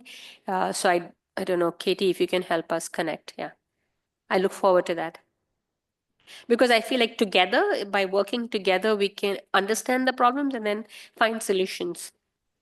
Thank you. Senator Nanapudi. Firstly, thank you for the notable speech about the advisement and everything. So my question is about the advisement that you have suggested for the students. So how holistic approach has been followed in regards to the department chairs that do already give the advisement for the students? So is it like the focus to make them the career ready, or else it's for the research oriented stream? Because there are like multiple integrated channels that the student has to be coming up for the advisement. So how it has been happening in connecting to the different various channels? And also pointing out to the international students how it is being set apart rather than the IESC to give them the other approaches to academic and as well as the immigration laws. Thank you. So in terms of the advisement that happens in the department and so on, in the last 2 years, we have really looked at how advisement has been happening at CSUN. So the move towards having professional advisors, hiring professional advisors is not something that has been there historically. Historically, when advising first started at CSUN, it was more faculty doing the advisement. So over time, we have moved to having more professional advisors. But it takes some time to switch from one system to the other. We don't want to cut off the faculty from any advising. We would like for faculty to focus more on the career counseling and connecting them with alumni, encouraging students to take internships and so on, that kind of guidance.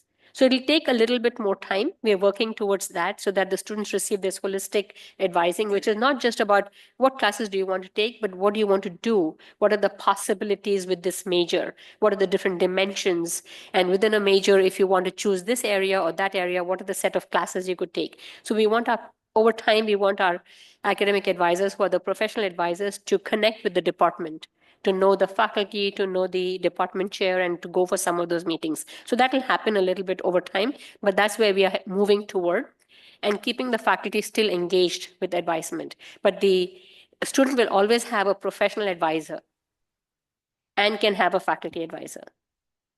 So it's not mutually exclusive that if you have the professional advisor, you can't have a faculty advisor. You can have both, but you must have a professional advisor that will be focused on making sure that all of your needs are taken care of. So that's the goal, and that's why we are hiring the advisors. But it takes a little bit time, the hiring process and the training and all of that. So that's the answer to the first question. In terms of the international students, that has also, I've heard lots of things during my 2 years here, but it's been something that is taking us time to get to. But it's a topic that we are discussing at Cabinet in terms of what's the best way to serve our international students. And that was one of the reasons we didn't want to change the advisement. We said, okay, let's keep some things that are familiar in the hub so that they have that continuity over there. In terms of any other changes, that's still under discussion. We haven't made any conclusion, but we are certainly looking at what international students receive. But you also had another question about the goal of advising and preparing students for a career or for research. So really, if you look at the data nationally, about 20-25% of students in any graduating class may pursue graduate education. The rest are looking for employment. So we want to prepare our students for either outcome, depending on what the student's preference is. Some students are looking for employment and that's their main goal. So we want to make sure that they are career ready in that sense. If they're looking for pursuing graduate studies, whatever it might be, we want to make sure we're preparing for that too. But keeping in mind what the student's goal is. Yeah. Senator Basilio. So my question is, like, you've already explained kind of like the career and like further studies aspect, but do you guys have any like ideas as to how to make these advising appointments seem more personal? Because sometimes it just feels like they're trying to get me out of the meeting, and it's fine, but when I have like actual questions and somebody I want to talk to, it kind of seems like my advisor is not the person I'm supposed to talk to. So, okay. Thank you. See, this is very important feedback for us so that we ensure that the student experience is more satisfying and rewarding. If students are okay doing this, we would like more specific feedback as to where the problems are, because we can generally tell all the advisors, spend more time with students, make sure you're taking care of them. But unless we're getting like specific feedback where we are lacking, then we can address it and the student can remain anonymous. So you're giving me an idea that, maybe we can have a place where students can submit some concerns in an anonymous way, and then we can take in and address it. And that also is like one reason we are moving to caseload. So if a student raises their hand and say, I'm not satisfied with my advising, then we know who your advisor is. Right now, all first year students may be seen by a team of advisors. So we don't know exactly which one maybe a student is not satisfied with. So if you know students who are having issues, they can, let their director of advising know. We have someone who's in charge of all advising for the entire campus. Her name is Cindy Greco, and she's in charge of all advising on campus. So that would be another place to go to. Or you can meet with me and let me know, and I'll take it from there. But we are very, very open. We're not afraid. If we are not doing something well, we want to know. We want to know what that is so we can address it. We may not be able to fix it overnight, but that will be the work that we're doing. We can't pretend. So I appreciate. Thank you. Senator Olgan. Thank you so much. Thanks so much for bringing that out. I think a lot of times the climate, or we feel like somebody will get punished and we don't want nobody to get punished. And that's not something that we talk often, because that's how like either we were raised or like society, like either if you give feedback or critiques from someone or for someone, you somehow feel that they will get punished. But I think I come to understanding with so many meetings with different people also, that genuinely who would like to do better, asking genuine specific names to actually address the issues, and students are safe, they're not gonna get, some type of harm, or the staff and faculty too. Because as much as we are afraid of for ourselves when giving example, doing evaluation for professors, a lot of students are afraid, to not to get in the future. So, but at the same time, we don't want faculty or staff to get some type of punishment. But I think when you genuinely and openly being transparent and saying that, it's actually for bettering, because nobody will get punished, just like we're gonna do better what we are lacking, is allowing space for students to actually speak the truth and maybe give specific details for specific cases. And that's amazing. Yeah. Thank you so you. much for approaching that way. Yeah, because it's not personal, because we may have gotten to where we are because of so many reasons. So what? Now what are we going to do about it? And sometimes it could be that the advisor may need more support. Maybe they have too many. Then we can address that. Maybe they need the training or the information so they can respond, or they may need empowerment that, okay, when this happens, I can do this. I'm allowed to do this. My supervisor will not be upset if I do it. So we can come up with those kind of things. But the motivation is there, that we want to make it better. And then we want students, because we have 30,000+ students, the experiences can be so varied. If you have 300 students, it's different, right? Now you have like 30,000+ students. So yes, there will be some of these things. CSUN is huge, but we don't want that to prevent us from wanting it to be better. We're putting like so many things in place because we know when you have very large, it may not be all smooth. It's okay, but we will get there. So thank you for that. Yeah. Thank you. Any other questions? Okay. All right. Thank you. Thank so you. much, I Dr. appreciate the Rock. engagement. Yeah. Thank you. Okay. Oh, Senator Gavino. Permission to be recognized. Granted. All right, so we'll now move back to our agenda where we left off, which is the Vice President's report with Vice President Khan. Good morning, everyone. I wanted to start my report by saying happy Ramadan. It's the month of Ramadan right now in the Islamic calendar, and that's a month where Muslims basically fast for 30 days from sunrise to sunset. I am Muslim, I am fasting. If I'm grumpy, that is why. But it's a really good time to like refresh your mind and set intentions, and that's honestly why I love it so much. So If anybody else wants to set intentions with me this month, I am so open to that because I kind of treat this like my new year and set my like resolutions here and then hope they carry on. But yes, I just wanted to say that really quick. If you know any Muslims around, treat them with patience because they're holding on for sanity. Dehydration is real.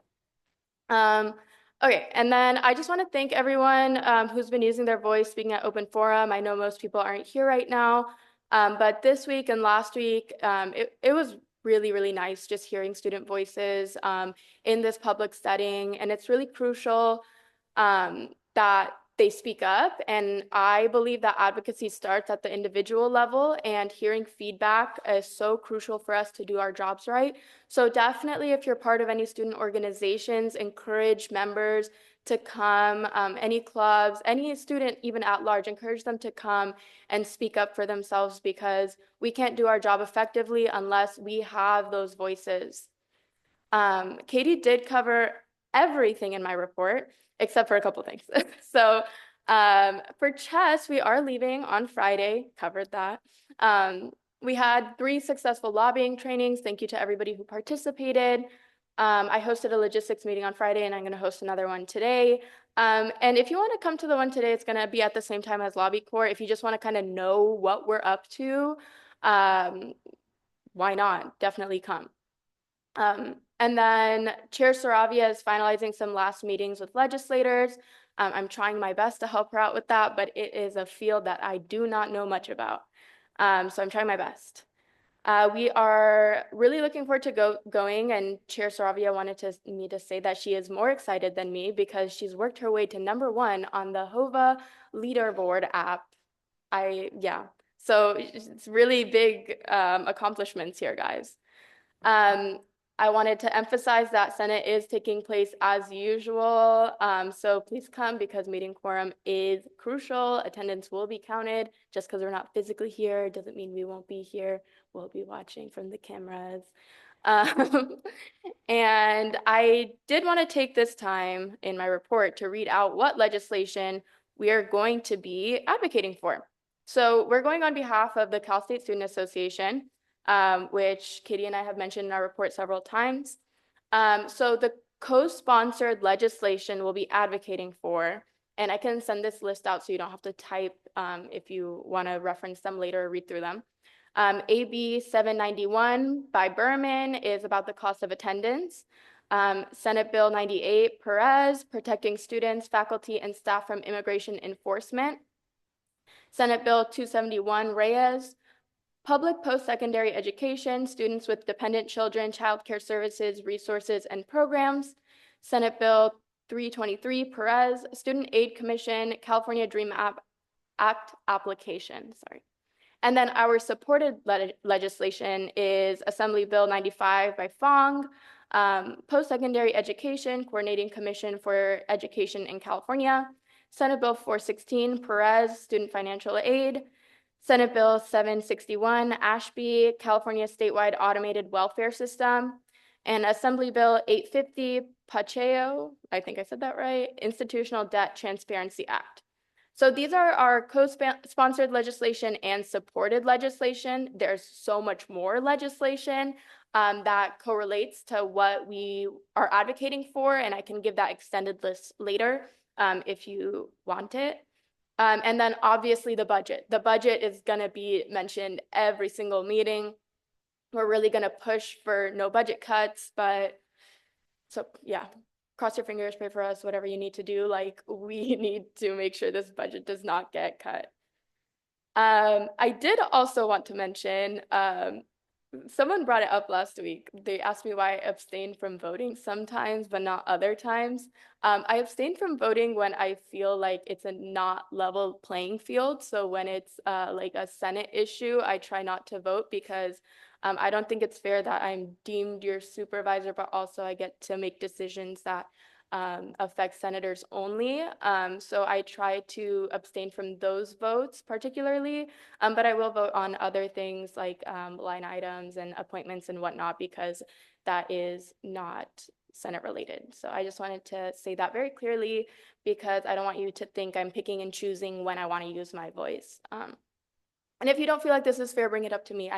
I'll reconsider if your voices are telling me to. And then regarding the Charlie Kirk event that Katie did bring up. So he is controversial and he does play with fear mongering on college campuses. And you can see that if you go to his TikTok or his Instagram or his website, even like there's a lot of fear mongering that goes on when he's on campus. He wants to create I perceive that he wants to create a uncomfortable environment for students that he's talking to and students that might approach him. And he does tend to heckle with students. So I would recommend that students don't engage as much as possible unless they so want to or they want to participate with him. I also encourage students to kind of, if you're in the area or if I know I will be there spectating from afar. But if I see anything, things start escalating, I'm either going to use de-escalation skills that I know. If you don't know any de-escalation skills, their administrators do know about it, and I'm sure they'll be present. So definitely reach out to an administrator that you see. So that way we don't have any incidents on campus that involve students and an outside entity, because that's the last thing we want. And I do value all of your safety, and I do appreciate when you all use your voices. So if you feel like that's the way you want to go, so be it. But those are just my 2 cents. And as always, you don't need to take my advice. I was just reading a couple days ago and last week, actually, this is from my last week report, that red cards are working. There's several articles out there about their effectiveness, and there's also several articles talking about where they can be improved. I highly recommend you read these because we are actively giving them out in all of the AS offices. And we want to stay informed, especially because this is such a hot topic amongst our board right now. And maybe this week there will be a fun surprise from marketing. So that's how I want to conclude my report. Yeah, fun surprise. Shout out marketing. Thank you. Are there any questions on the Vice President's report? Senator Pulliam. No, I just wanted to also mention for the Charlie Kirk lecture, there will be like deaf studies in the deaf community showing up and signing for a peaceful protest because he was talked against having interpreters at different areas, and then that led to like interpreters not being shown up in different situations. Thank you actually so much for bringing that up. I totally forgot to mention counter protesting. There are expected to be counter protests to this. I do want to say very clearly that this is a registered event with what is it? The MIC calls it not a chartered, a recognized club, and they properly registered it and everything. So if there are counter protests, we do have to respect that they did register that space and went through the proper channels. If you see counter protesters going into their space, the counter protester actually does not have the right to be there. They can counter protest elsewhere, but not there.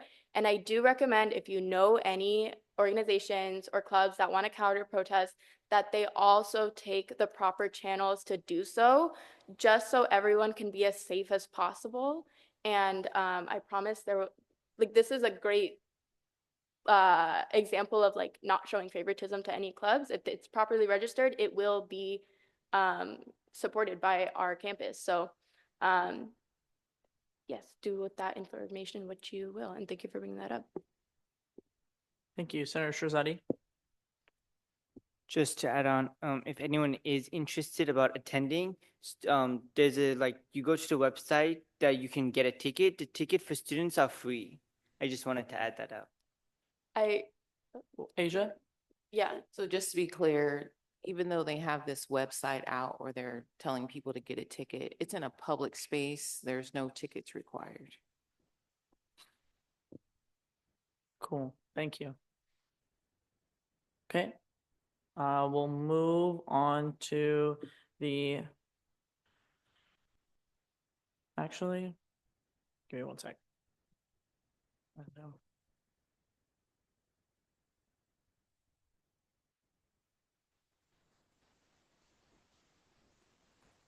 Okay, actually, I know we do have a special meeting, but I'll have us try to adjourn this meeting first and then we'll move on to the special meeting. So we don't have to go back and forth. All right, we'll move on to the Chief of Staff's report with Chief of Staff Ramos. Good morning, everyone. It's a beautiful day outside. Although it's like freezing cold in here. I feel like the air conditioning is like blasting. Which I'm not a fan of, but that's okay. As for my report, please bear with me. This is like 2 weeks worth of stuff. Like this is like 4 cabinet members worth of reports plus mine. So, yay. I'll try to be as quick as possible. So for my report, I've been holding biweekly meetings with all of the cabinet members.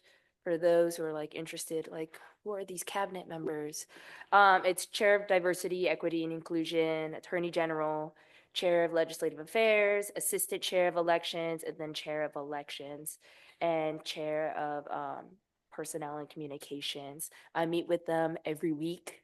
So that is what I'm doing with the majority of my time.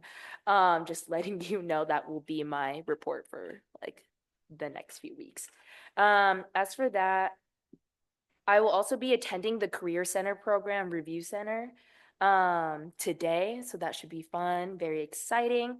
I met with President Karoon for weekly one-on-one meetings. And then I'm also here to report to you that after meeting with Cabinet every week, I'm here to report to you that Cabinet is working super hard on all their projects and events. Woohoo! And I know some of you guys out here on Senate are like collaborating with some of them, which is very fun. I know some of you are going to chess with some of them. So very exciting. I'm personally going to chess, so I'll see a few of you out in Sacramento. That is for my report. As for Chair, Diversity, Equity, and Inclusion, all right, this is where it gets long, guys. So for our February 26th reports, Native American Cultural Welcome Week was canceled due to the rain. They met up with the USU and Dream Center to check on events affecting students. They met with Katie and I for upcoming initiatives, met with Denise about Spring into Unity locations, which is like the new DEI week. It is now called Spring into Unity, if you guys are curious about that. And they also discussed new marketing tactics with Daniel. As for his March 3rd report, which is this week's report, they're finalizing locations and times, outreaching to clubs, organizations, and departments. There's a possible addition for another event with the Dream Center with Senator Lorena. That should be cool. And then they're doing lobbying training with Kiri and everyone else who's going to lobby. What else? And then just a bunch of other marketing stuff for Spring into Unity. There should be food trucks there. It should be fun. They're also collaborating with the Queer Prom as well.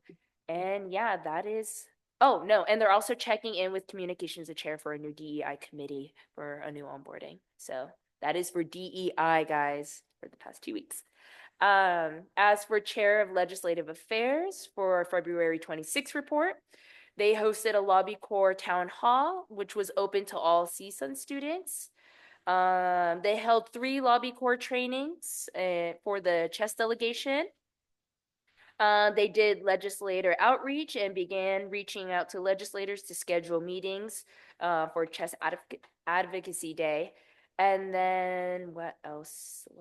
As for March 3rd report, they received feedback from the from students about Lobby Corps and chess from the delegation work, which will be shared in upcoming meetings. Senators and cabinet members who missed this session can contact Kiri if you have any more questions or notes.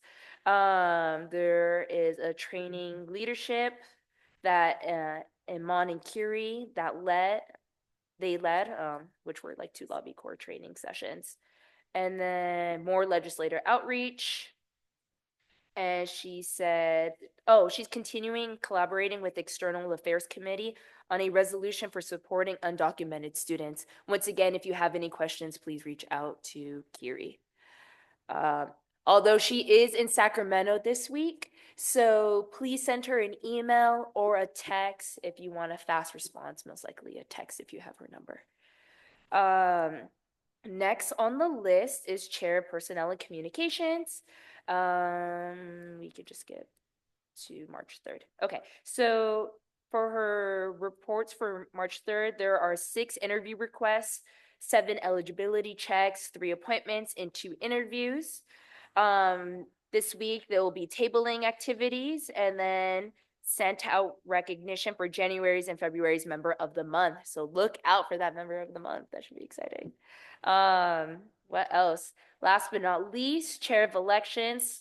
For February 26th, they secured vendors for voting days, contract in progress, working on mandatory orientation presentation, a bunch of elections, merchandise ordering, in contact with Denise about elections, and tracking elections budget as for the March 3rd.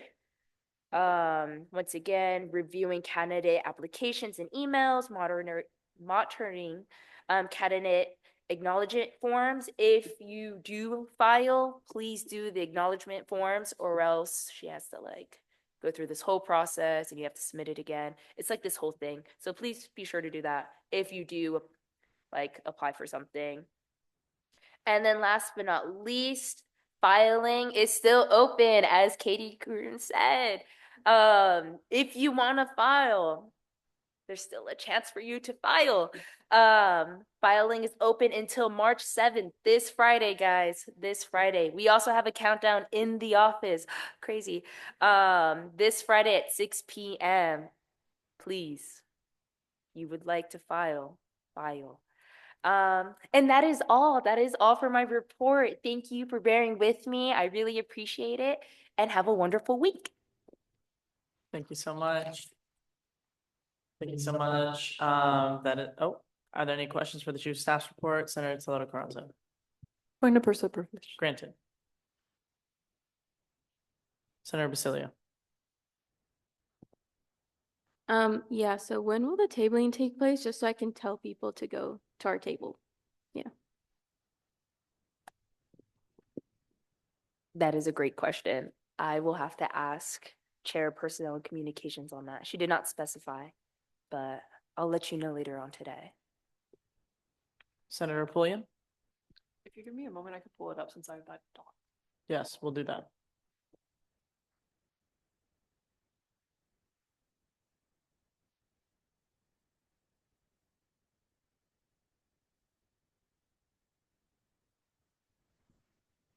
Okay, so for Tuesday, we have from 9:30 till 12:30, and that'll be at the farmer's market.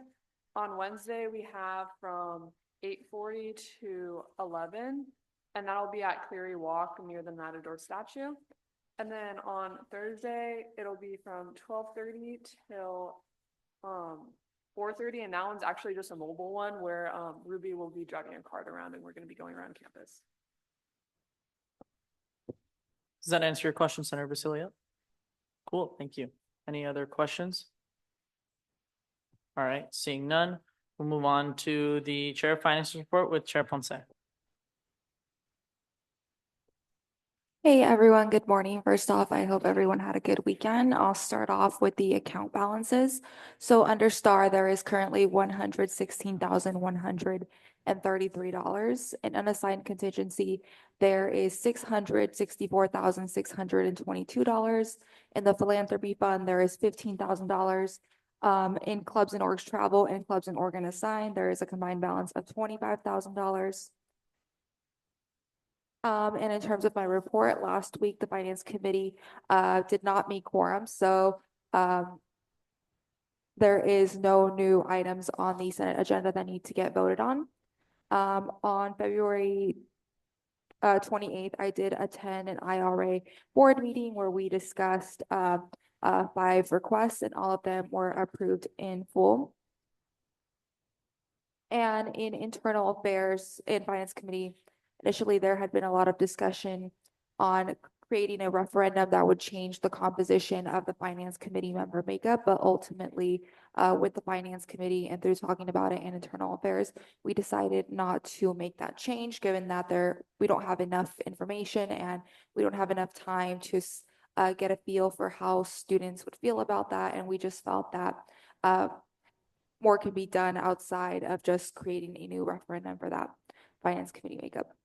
And aside from that, I did attend 2 interviews with the chair of personnel for a potential assistant chair of finance. So looking forward to that. And this week in the finance committee, we're going to be voting on the annual budget and the code of finance language. So once that's approved, it will go to President Karoum, where she will have 10 days to review it, and then she'll come back with any feedback that she might have, and then it'll go to Senate for approval.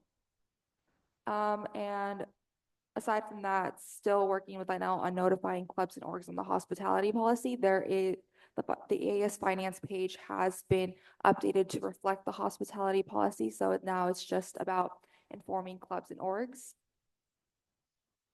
And lastly, just continuing to work on stars and supplemental requests. That's budget. Thank you, Chair Ponce. Is there any questions on the Chair of Finance's report? Senator Basilio. You said there's that hospitality thing that you have to inform clubs and orgs about. Do you have any plans of how you're going to do that?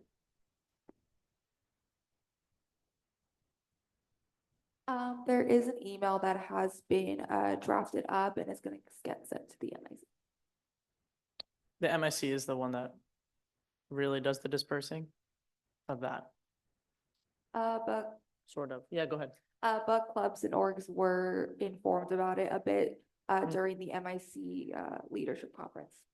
So a lot of them know that it is going to be implemented. It's just spreading the word. Thank you, Chair Ponce, for clarifying. Any other questions? Seeing none, we'll move on to the Attorney General's report with Attorney General Martinez. Good morning, everyone. I hope you had a lovely week and happy chess week. So last week I trained Senator Natapude. We went over basics of Senate and the responsibilities of being a senator, as well as parliamentary procedure. So now she is all trained and ready to go. And this week, and continuing into next week, I'll be training our new senator, Senator Ghali. Very exciting. Also, with these new changes to Senate, I'm working on updating the AS website so we get an accurate reflection of who is in Senate and what positions are open. Also, this week I have a meeting with Denise. We're going to be going over the legislative referral log on the AS website. So a lot of website updates will be going on this week. Also, one main point of information, we're going back to our check-in systems. You guys should have gotten an email about that. So please check in and check out with front desk. If they're not there, check in with Madeline. And if Madeline isn't there, you can check in with Denise or with me.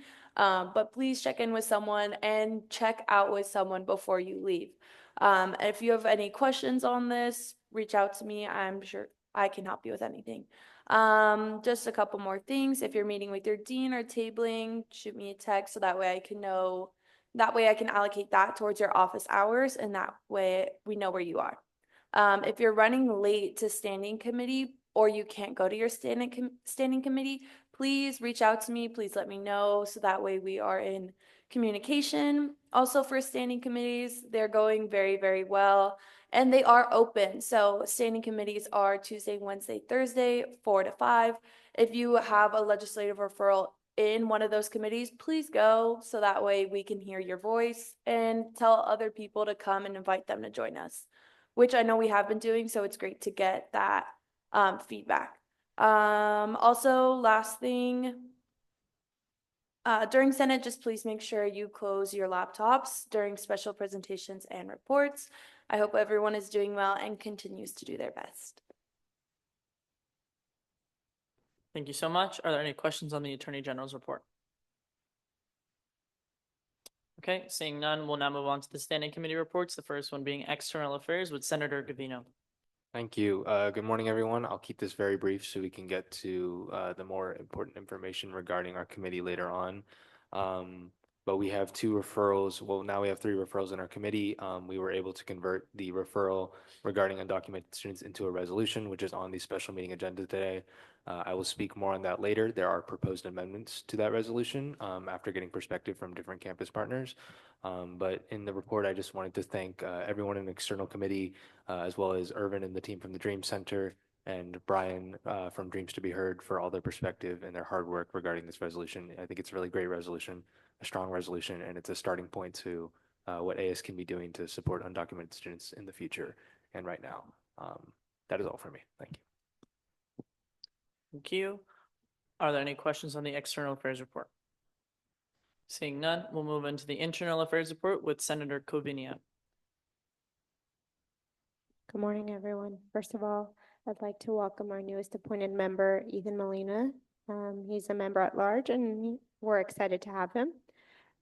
Second of all, just to second on what Finance Chair stated, we had a member last week, AS Controller.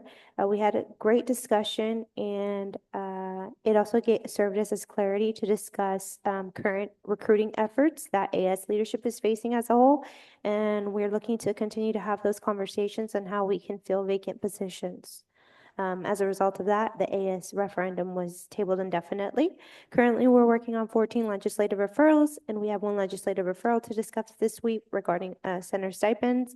Again, I'd like to welcome you all, if you'd like to know what Internal Affairs is about, to come to our next meeting held tomorrow, 4 p.m. at Plaza del Zone Executive Boardroom. Thank you.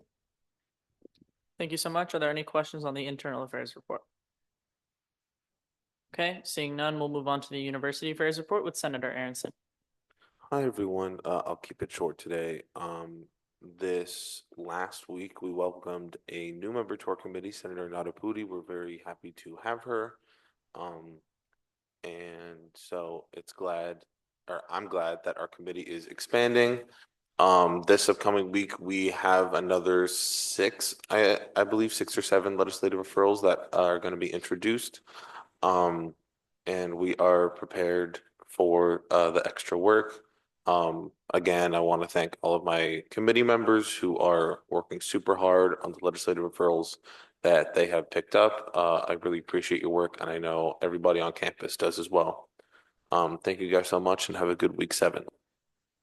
Thank you so much. Any questions on the University Affairs report? Seeing none, we'll move into the interim AS Executive Director's report with Tim Szypanski. All right, good morning, everyone. We'll try to keep this short and concise. Outdoor Adventures Cap Matador applications have closed.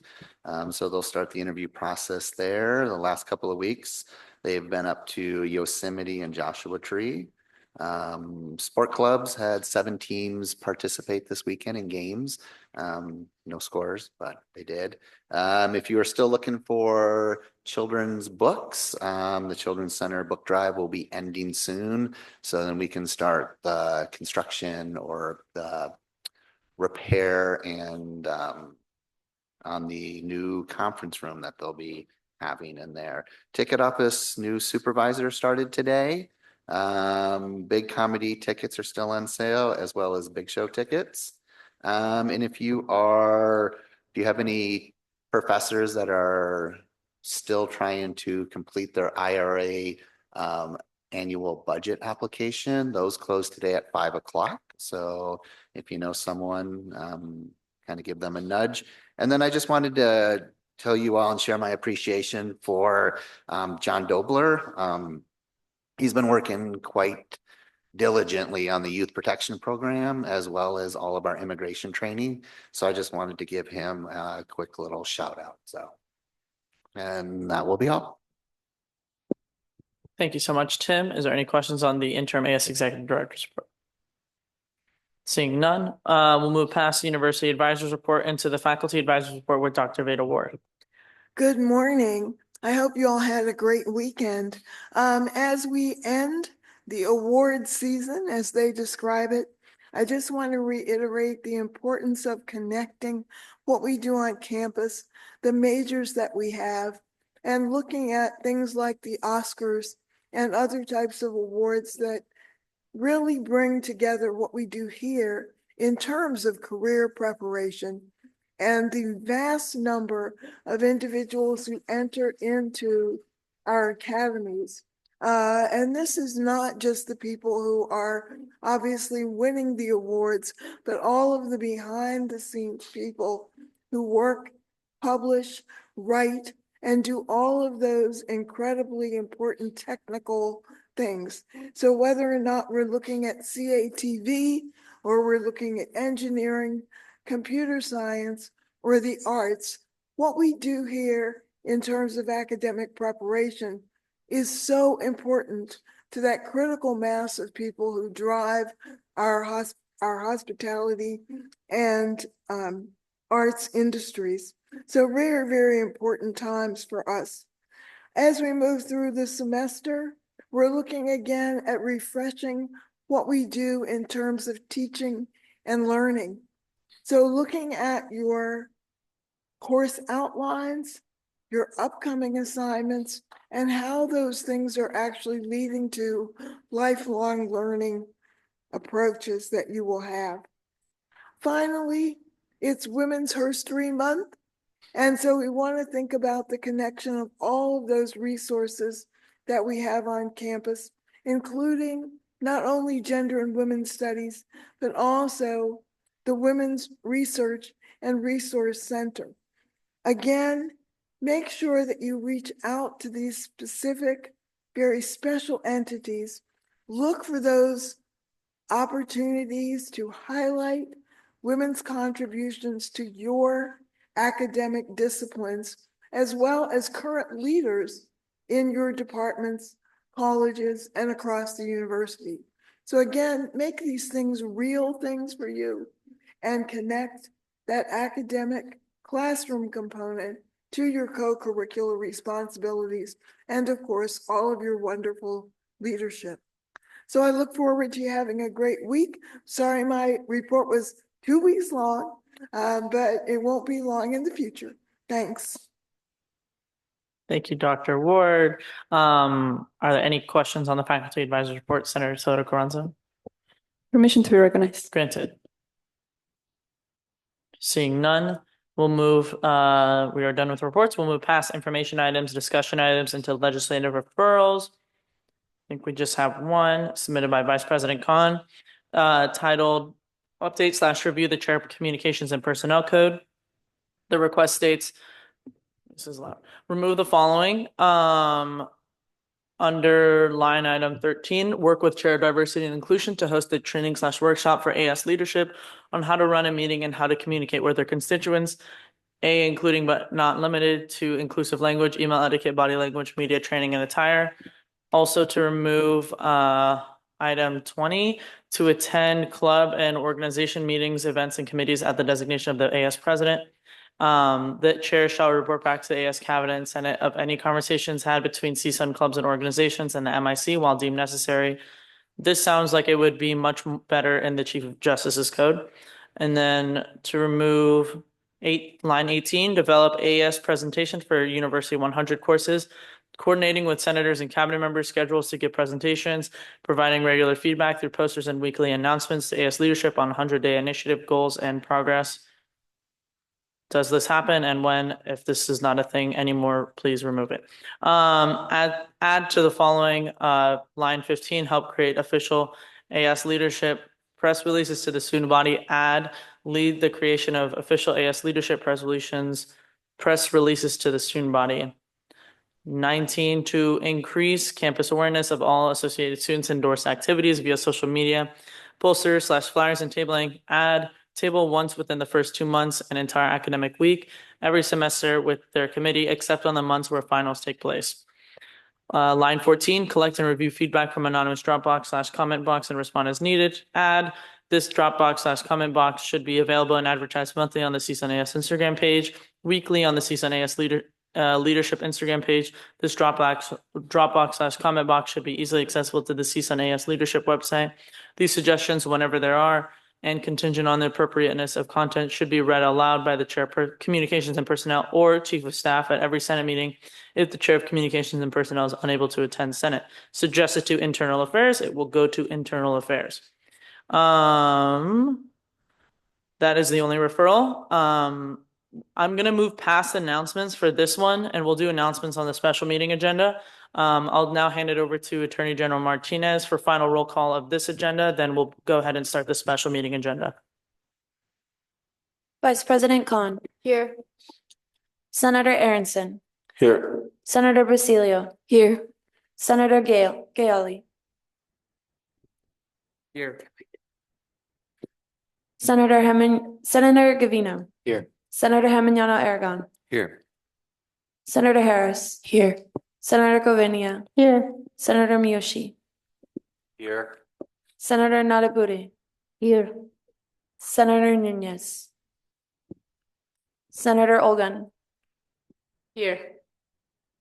Senator Perez. Here. Senator Pulliam. Here. Senator Shirazadi. Here. Senator Toledo Carranza. Here. And Senator Chen. Here.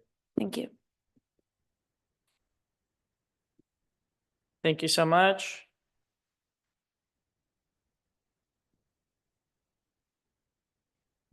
Sorry. I will adjourn this meeting at 11:11 a.m. Make a wish.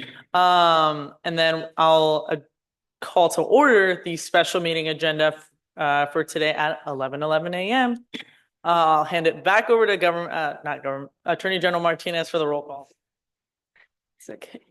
Vice President Khan. Here. Senator Aronson. Here. Senator Basilio. Here. Senator Gali. Here. Thank you. Senator Gavino. Here. Senator Heminiano Aragon. Here. Senator Harris. Here. Senator Covenia. Here. Senator Miyoshi. Here. Senator Nadabude. Here. Senator Nunez. Senator Olgan. Here. Senator Perez. Here. Senator Pulliam. Here. Senator Shirazadi. Here. Senator Toledo Carranza. Here. Senator Tran. Here. Thank you. We have quorum. Thank you so much. We'll now move on to the approval of the agenda for today's meeting. Is there a motion on the floor? Senator Basilio. I move to approve the special meeting agenda for March 3rd, 2025. Thank you. Is there a second? Seconded by Senator Harris. Any discussion? Seeing none, we'll now take this to a vote. All in favor of approving the special meeting agenda for March 3rd, 2025, please raise your hand. This passes. Oh, you're allowed to raise your hand if you want to. I'm going to do a revote. Just letting you know, I'm not trying to pressure your vote. Senator Gali, you are a voting member now. All in favor of approving the agenda for March 3rd, 2025, please raise your hand. Nice. Okay, thank you. This passes unanimously. Wow, that looked like I was trying to corroborate his vote. I'm sorry. All right, we'll now move past special presentation into I'll do open forum again as we've gained a lot of guests in the gallery. I don't know if this is I don't know what's happening. But I'll go into open forum. Open forum is intended as an opportunity for any member of the public to address the Associated Student Senate regarding any issues affecting CSUN students. Speakers are allowed 3 minutes each to speak. Please sign in using the clipboard for minute recording purposes. Is there anyone here for open forum? Go ahead. Nice.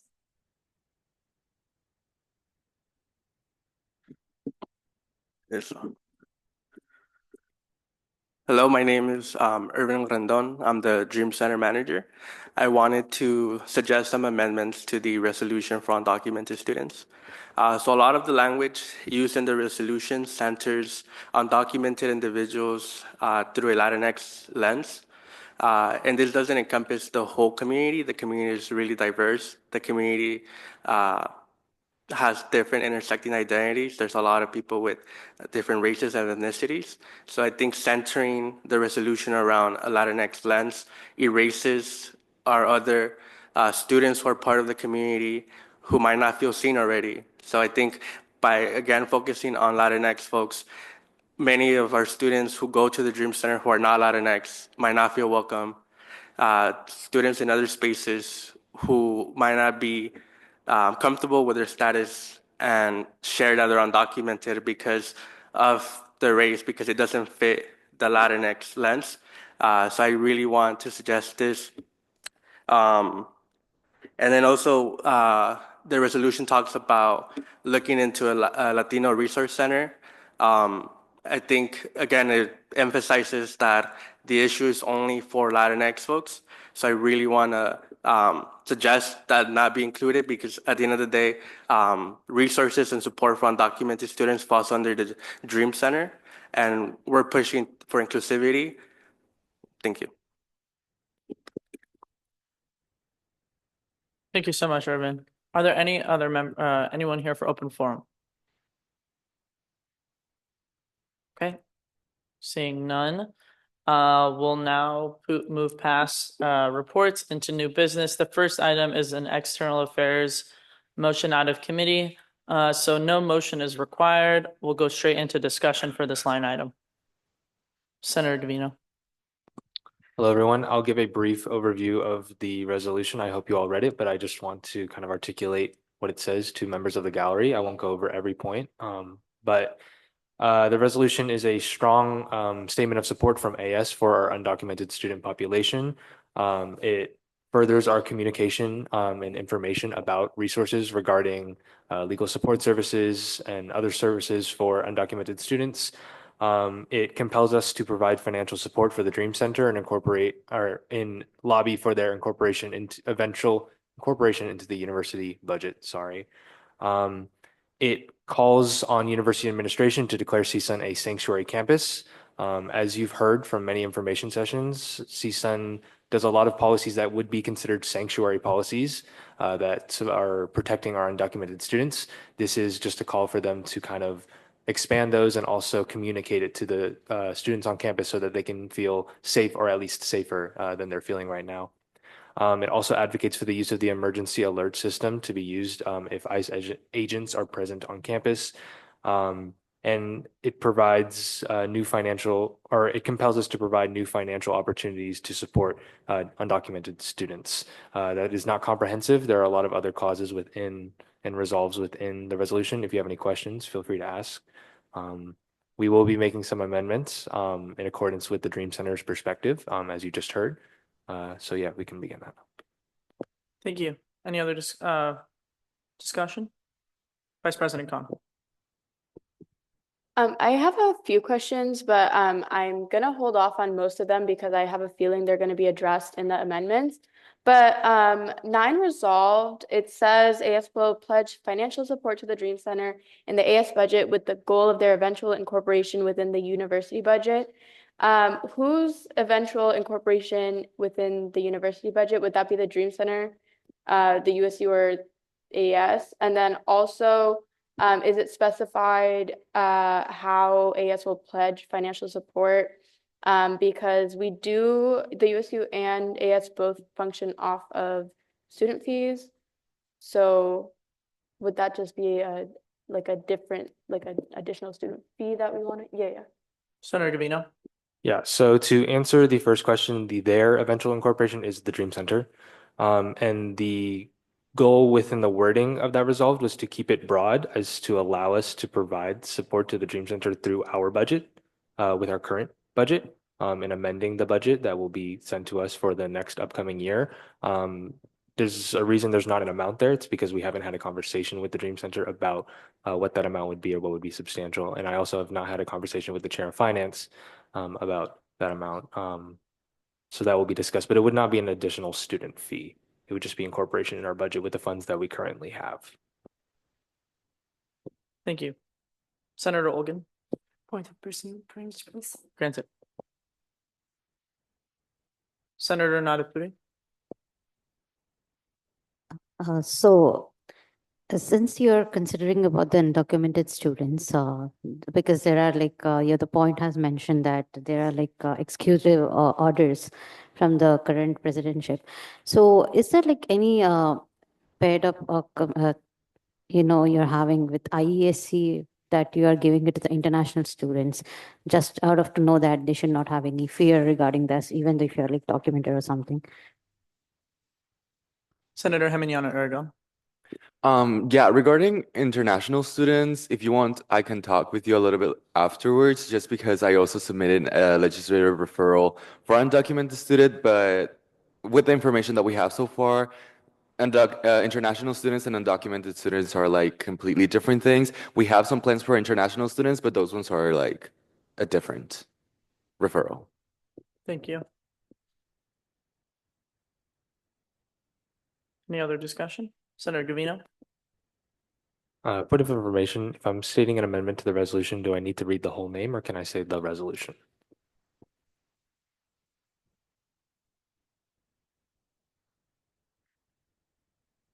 Or resolutions? Yeah, you could do Senate bill like the number instead of the whole title. Okay. I move to amend Senate Bill 4 under 10 resolved to strike through including but not limited to a Latino Student Resource Center. Could you repeat the resolve line? Yes. Would you like me to restate the motion? Just the number. Resolved 10. Thank you. Is there a second to that amendment? Seconded by Senator Shahzadi. Any discussion on the amendment?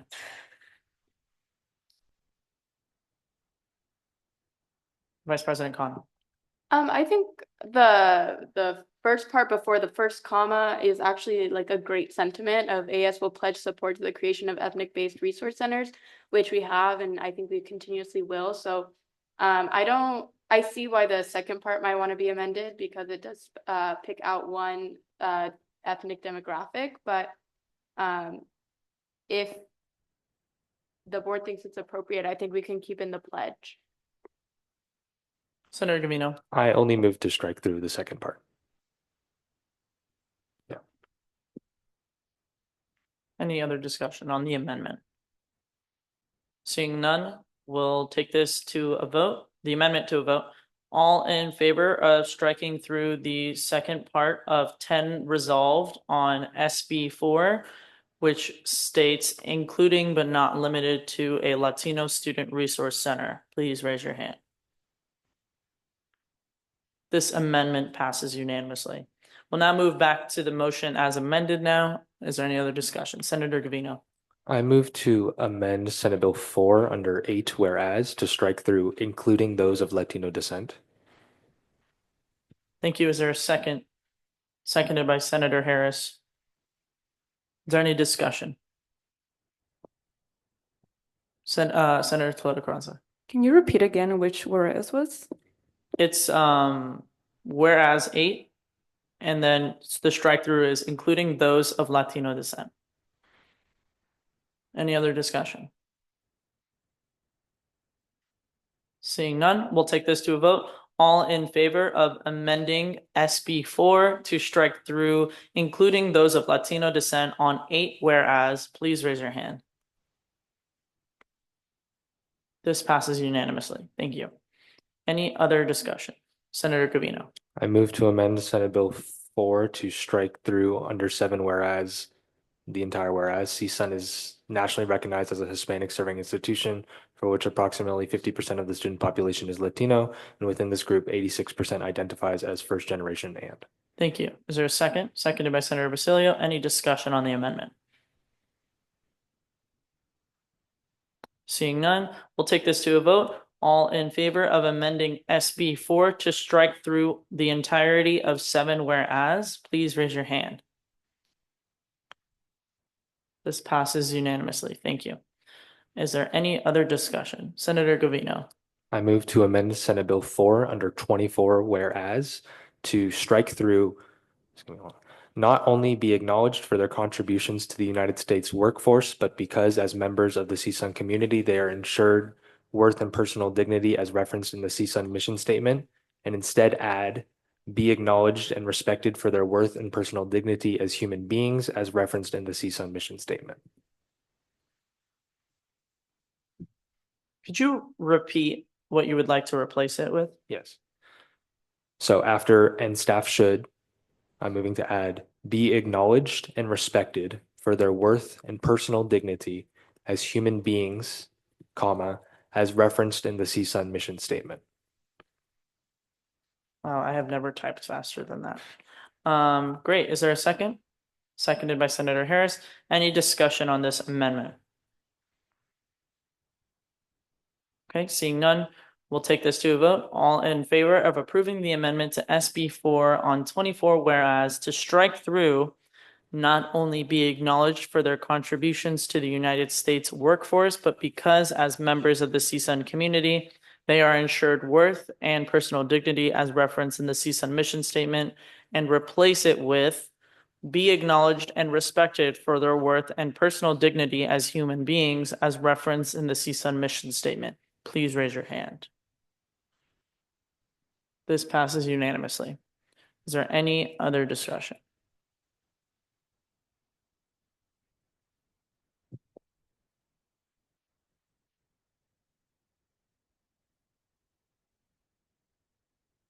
Any other discussion on the resolution as amended?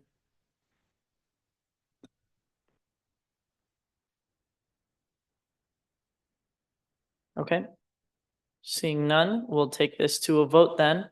All in favor of approving SB 2024-25-004, call to action in support of undocumented students resolution as amended, please raise your hand. This passes unanimously. Congratulations, External Affairs. All right. I'll now ask for a motion to enter Committee of the Whole. Is there a motion to enter Committee of the Whole? Senator Aronson. I move to enter Committee of the Whole. Thank you. Is there a second? Seconded by Senator Shirzadi. Any discussion? There's no discussion. We'll take this to a vote. If there are no objections to entering Committee of the Whole, it will pass unanimously. Are there any objections? Okay, seeing none, we have now entered Committee of the Whole. The first line item in Committee of the Whole is to approve proposed constitutional amendments to be placed on the spring 2025 elections ballot. I hope you all got a chance to see this. Is there a motion on the floor? And then I can go and provide some details after. Senator Shirzadi.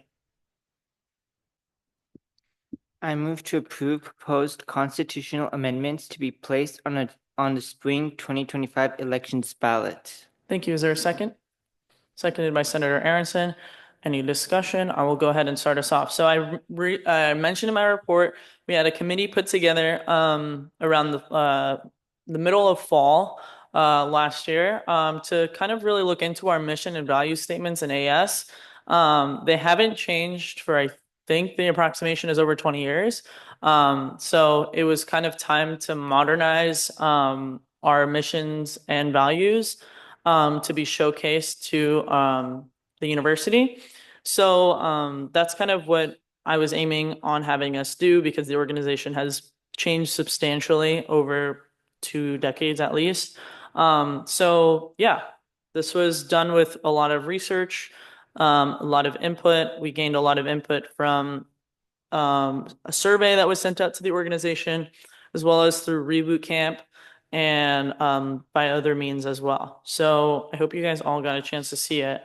I do want to pose a question. So when you can go to attachment 2 on the mission statement, so we had got some differing opinions about the last word, students, on the mission statement. So it says, create a sense of belonging for all students. Initially, the committee had suggested we do it for all Matadors, but that perspective also comes with acknowledging that Matadors can encompass more than students. They encompasses faculty, staff, administration, etc. So does anyone have any feelings against it being students and it being Matadors instead? Okay, then we're gonna leave it as students unless someone makes a motion to amend. But is there any other discussion on this line item or any questions that I can answer?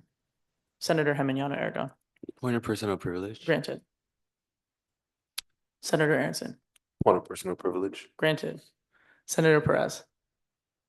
Point of personal privilege. Granted. Goodbye, everyone. Any discussion? So this line item will be on the elections ballot for students to approve. So once the Senate approves it, it will go on the elections ballot, and through the AS elections, students will vote to approve this since it's a change to our Constitution. Okay, seeing none, we'll take this to a vote then. All in favor of approving constitutional amendments to be placed on the spring 2025 elections ballot, please raise your hand. This passes unanimously. Thank you, everyone. All right, nice. That's cool. Okay, so we have a lot of code amendments on committee of the whole. So I'll ask for a motion for the first one, and then during discussion, I can provide some background information because I do want it to be referenced in the minutes. So is there a motion to approve the code on codes as amended? Senator Harris. I move to approve the code on codes as amended. Thank you. Is there a second? Seconded by Senator Nadapudi. I'll go ahead and start discussion. So all of these codes that are referenced or that are here to be voted on by all of you are essentially all doing the same thing. I've added line items with the assistance of our advisors, including Tim, John, Denise, Kevin, and stuff like that, so that our cabinet codes are up to standard with what the procedures should be for any additional duties or responsibilities to be added or changed, because we do have some surface level things and foundational aspects of the executive cabinet that do exist. And one of those are that cabinet members are employed students of the university and of AS, and they all have to follow the AS employee personnel manual, and they all fall under HR. So there's a lot of things that kind of nuance the fact that, you know, senators are able to add and change their duties and responsibilities. So that's something that, you know, I wanted to outline with the assistance of our staff in AS. And yeah, so are there any questions? Senator Toledo Carranza. Yes, so does that mean that all executive cabinet codes are going to be under HR? Is this like a... They're already, so all cabinet positions fall under HR already.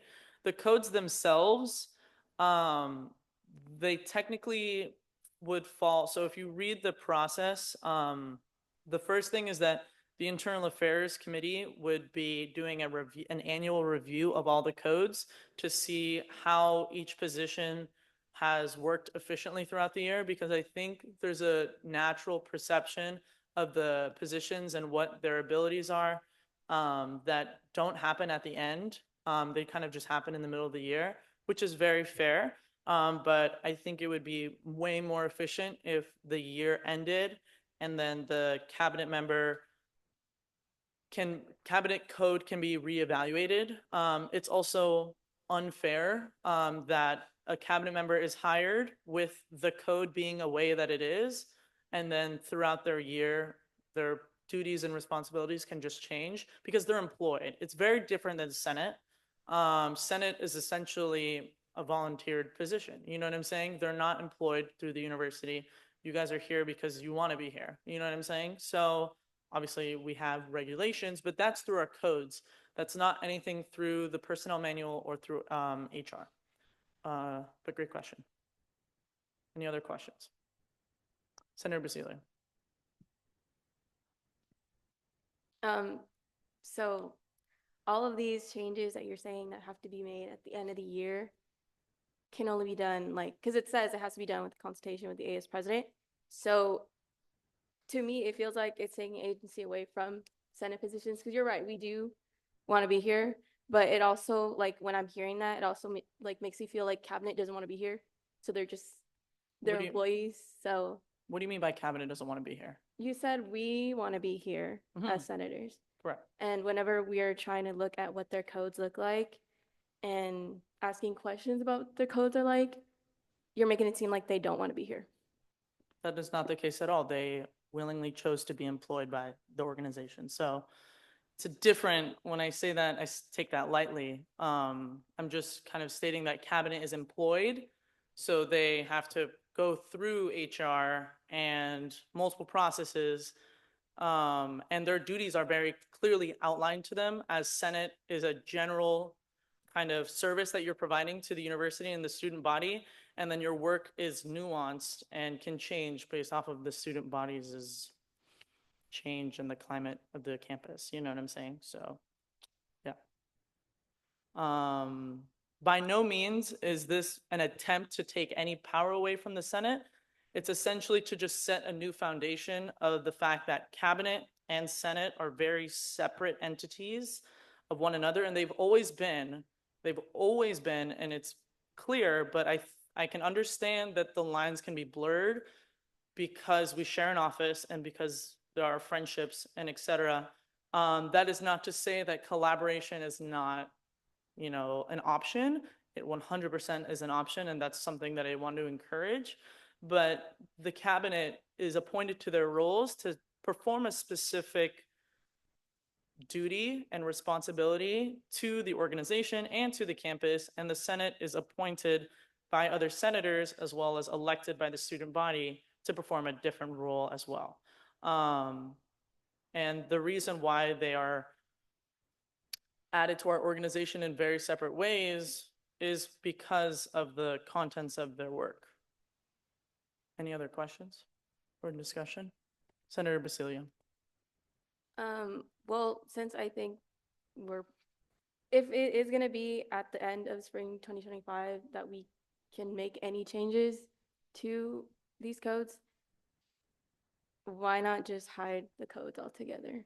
Because we can't touch them until that time period. So I don't see the point in being able to see their codes if we can't comment or do anything about them. No, I think I get what you're saying, but I think you're kind of trying to conflate two separate ideas. The point of this review to happen is that so Senate has a foot in the duties that cabinet members have, because that's not what I'm trying to take away.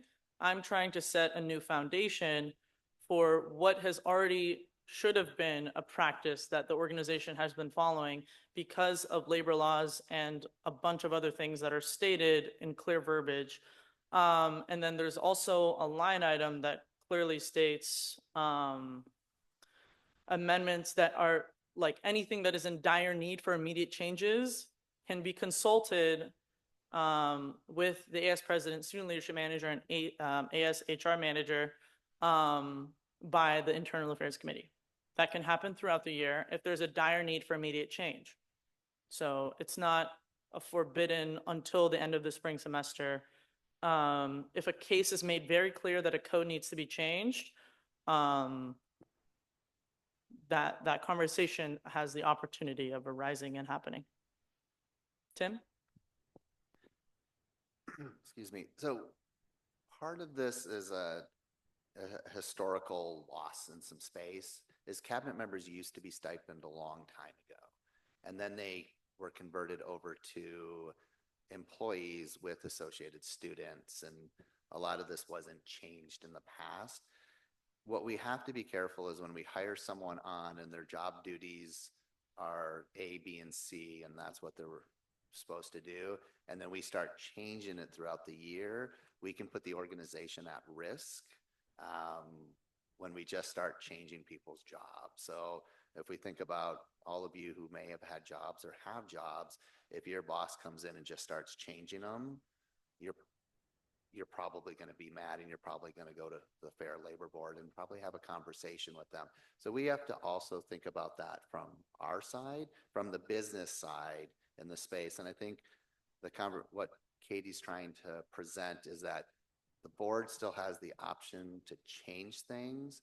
It's just we're doing it at the end of the year versus doing it throughout the year. So if we do a change in September and then we do a change in December and we do a change in March, that potential employee could have legal action against us if we're doing something. So we just want to be careful in constantly changing employees' duties because they do fall under a different space, which is our HR and where the Senate is an elected position that you're all here to help the campus community. Thank you. And I can also defer to John at any time he's here and can provide a lot more perspective on the HR nuances that play into this. Senator Pulliam, Point of personal privilege. granted.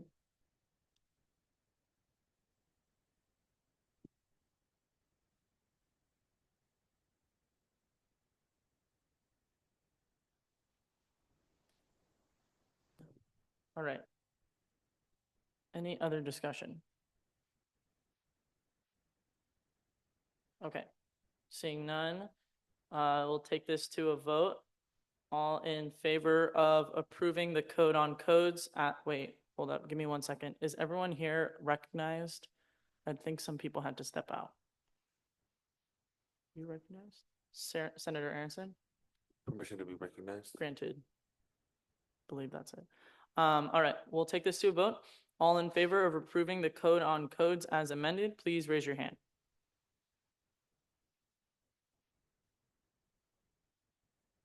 All opposed?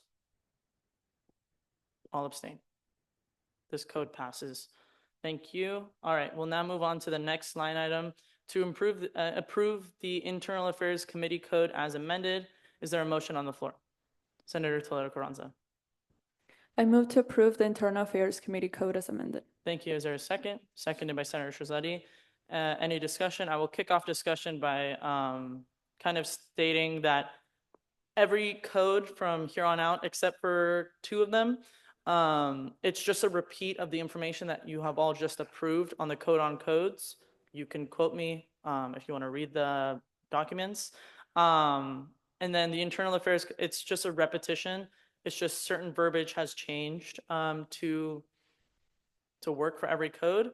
So the Internal Affairs Committee code, it's really just, I did add this committee shall have public, weekly, and in-person meetings on Tuesdays from 4 to 5. That's a referral that I had discussed with Vice President Khan to kind of add and be worked on by the Internal Affairs Committee. So the Internal Affairs Committee can look at this and kind of emulate that to up standing committee attendance. And similarly to what we do for Senate, we should just have a standing time for standing committees. And I had that as Tuesdays from 4 to 5. And then the committee shall submit a written and end of semester report to the Senate under the committee. And then number 9, that's a line item that appears on the 2 other standing committees. So that's just for consistency purposes. And then lastly, vice chair number 3, in absence of the vice chair, et cetera, et cetera, et cetera. That is also part of a referral that I had worked on with Vice President Khan to get added. So that's a line item that I do want and recommend to be added to the other standing committee codes. So Senator Covina, you and your committee can kind of reference this if it's approved. And then the last thing was line item 4 is to be in alignment with the code on codes that you all just approved. Is there any discussion? Senator Aronson. I move to end discussion in the interest of time. Thank you. Senator Geminiano Aragon. Permission to be recognized? Granted. I'm just going to go ahead and end discussion. Then we'll take this to a vote. All in favor of approving the Internal Affairs Committee code as amended, please raise your hand. All opposed? All abstaining? Thank you. This motion passes. We'll now move on to approve the Chair of Diversity, Equity, and Inclusion Code as amended. Is there a motion on the floor? Senator Shahzadi. I move to approve the Chair of Diversity, Equity, and Inclusion Code as amended. Thank you. Is there a second? Seconded by Senator Harris. I'll go ahead and start discussion again. Similarly to what I just previously stated, just additions to the code from the code on codes and having the same verbiage to be on the rest of the codes. This code, as well as the Chairperson on Communications Code, have a little more changes. So a specific change from the chair to the Chair of DEI Code, separate from the HR kind of conversation that we had, was to add meet monthly with the AVP for Student Affairs, Equity, and Inclusion, and whatever, that whole line item. That was also part of a referral that I had worked with Vice President Khan on to be added. So if this is approved, then the Internal Affairs Committee can act accordingly. And then I also added shall serve on the CSUN Commission on Diversity and Inclusion as appointed by the AS President. It's a university committee that exists at CSUN, and the AS President has the choice to appoint someone, and it should be the Chair of DEI. Also added equity to any places that were missing it. And then this section, section 2, review and amendments, as well as another line item under, I think it's appointment, tenure, and responsibility are added to every single other code, other cabinet code. So just as reference. It's, again, same information as the code on codes. Any other discussion? Senator Aronson, I move to end discussion. I can just end it too, if no one raises their hand. Okay, we'll take this to a vote. All in favor of approving the Chair of Diversity, Equity, and Inclusion Code as amended, please raise your hand. This motion passes unanimously. Thank you. So the next item is to approve the Chair of Finance Code as amended. Is there a motion on the floor? Senator Gavina. I move to approve the Chair of Finance Code as amended. Thank you. Is there a second? Seconded by Senator Toledo Carranza. Any discussion? There's no changes to this code other than the code review stuff. I will take this to a vote. All in favor of approving the Chair of Finance Code as amended, please raise your hand. This passes unanimously. Thank you. We'll now move on to the approve the Chair of Legislative Referrals, Legislative Affairs Code as amended. Is there a motion on the floor? Senator Shirzadi. I move to approve the Chair of Legislative Affairs Code as amended. Thank you. Is there a second? Seconded by Senator Basilio. It's same thing, just the code review changes. There's nothing else. So I'll end discussion and go to a vote. All in favor of approving the Chair of Legislative Affairs Code as amended, please raise your hand. This passes unanimously. Thank you. Next line item is to approve the Chair of Personnel and Communications Code as amended. Is there a motion on the floor? Senator Gavino. I move to approve the Chair of Personnel and Communications Code as amended. Thank you. Is there a second? Seconded by Senator Toledo Carranza. I'll start discussion. There are separate changes from this that are aside from the code review. So biggest things are actually ones that Vice President Khan submitted in her referral, which is nice because we have synergy. So a strike through of a lot of stuff that either should be picked up and are in conversations to be picked up by AS Marketing, as well as things that don't really correlate to the position, like hosting trainings. Students should generally not be training any students on anything except for maybe Parley Pro and whatnot. So it should be our advisors. Our advisors are here to do that role. So yeah, and then just a lot of other strike through stuff, and then reverberaging of other things. But you guys all have the document, so you should have gotten a chance to read it. Any other discussion? Okay, seeing none, we'll take this to a vote. All in favor of approving the Chair Personnel and Communications Code as amended, please raise your hand. All opposed? All abstaining? Thank you. This passes unanimously. Oh, not unanimously. Apologies. Just passes. We'll now move on to the Chief Justice Code as amended. Is there a motion on the floor? Senator Gavino. I move to approve the Chief Justice Code as amended. Thank you. Is there a second? Seconded by Senator Shirzadi. Discussion, no other changes other than the code reviews. I will end discussion and go to a vote. All in favor of approving the Chief Justice Code as amended, please raise your hand. All opposed? All abstaining? This passes. All right, we'll now move on to approve the Chief of Staff Code as amended. Is there a motion on the floor? Senator Shirzadi. I move to approve the Chief of Staff Code as amended. Thank you. Is there a second? Seconded by Senator Harris. Any discussion? Again, no changes other than the code reviews. So if there's no discussion, we'll take this to a vote. All in favor of approving the Chief of Staff's Code as amended, please raise your hand. This passes unanimously. Thank you. We'll now move on to the Chair of Elections Code as amended. Is there a motion on the floor? Senator Shirzadi. I move to approve the Chair of Elections Code as amended. Thank you. Is there a second? Seconded by Senator Harris. Is there any discussion? Same thing, just code review changes. I'll take this to a vote. All in favor of approving the Chair of Elections Code as amended, please raise your hand. This passes unanimously. Thank you. Last one. To approve the Attorney General Code as amended, is there a motion on the floor? Senator Shirzadi.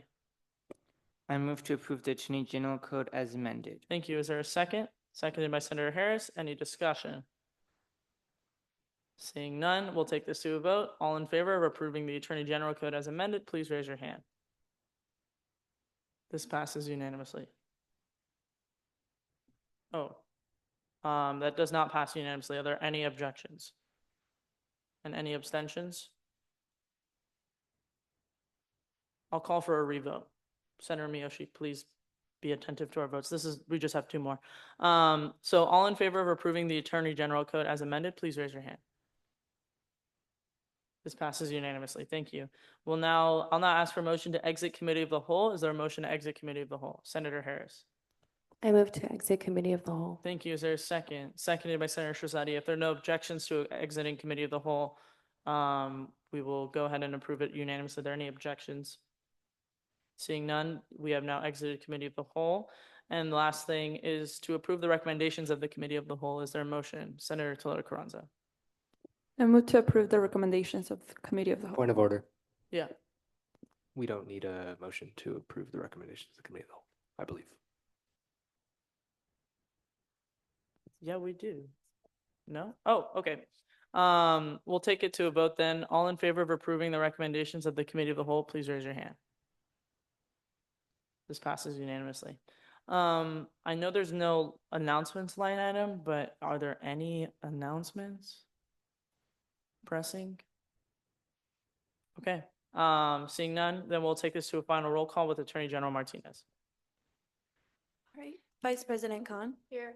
Senator Aronson. Here. Senator Basilio. Here. Senator Gully. Here. Senator Galino. Here. Senator Heminiano Aragon. Here. Senator Harris. Here. Senator Covenia. Here. Senator Miyoshi. Here. Senator Nadebure. Here. Senator Nunez. Senator Olgun. Senator Perez. Senator Pulliam. Senator Shirazadi. Here. Senator Toledo Carranza. Here. And Senator Tran. Here. Thank you. Thank you. I'll go ahead and adjourn this meeting at 11:52 a.m. Damn, you guys were fast. I didn't even adjourn the meeting. Thank you, everyone.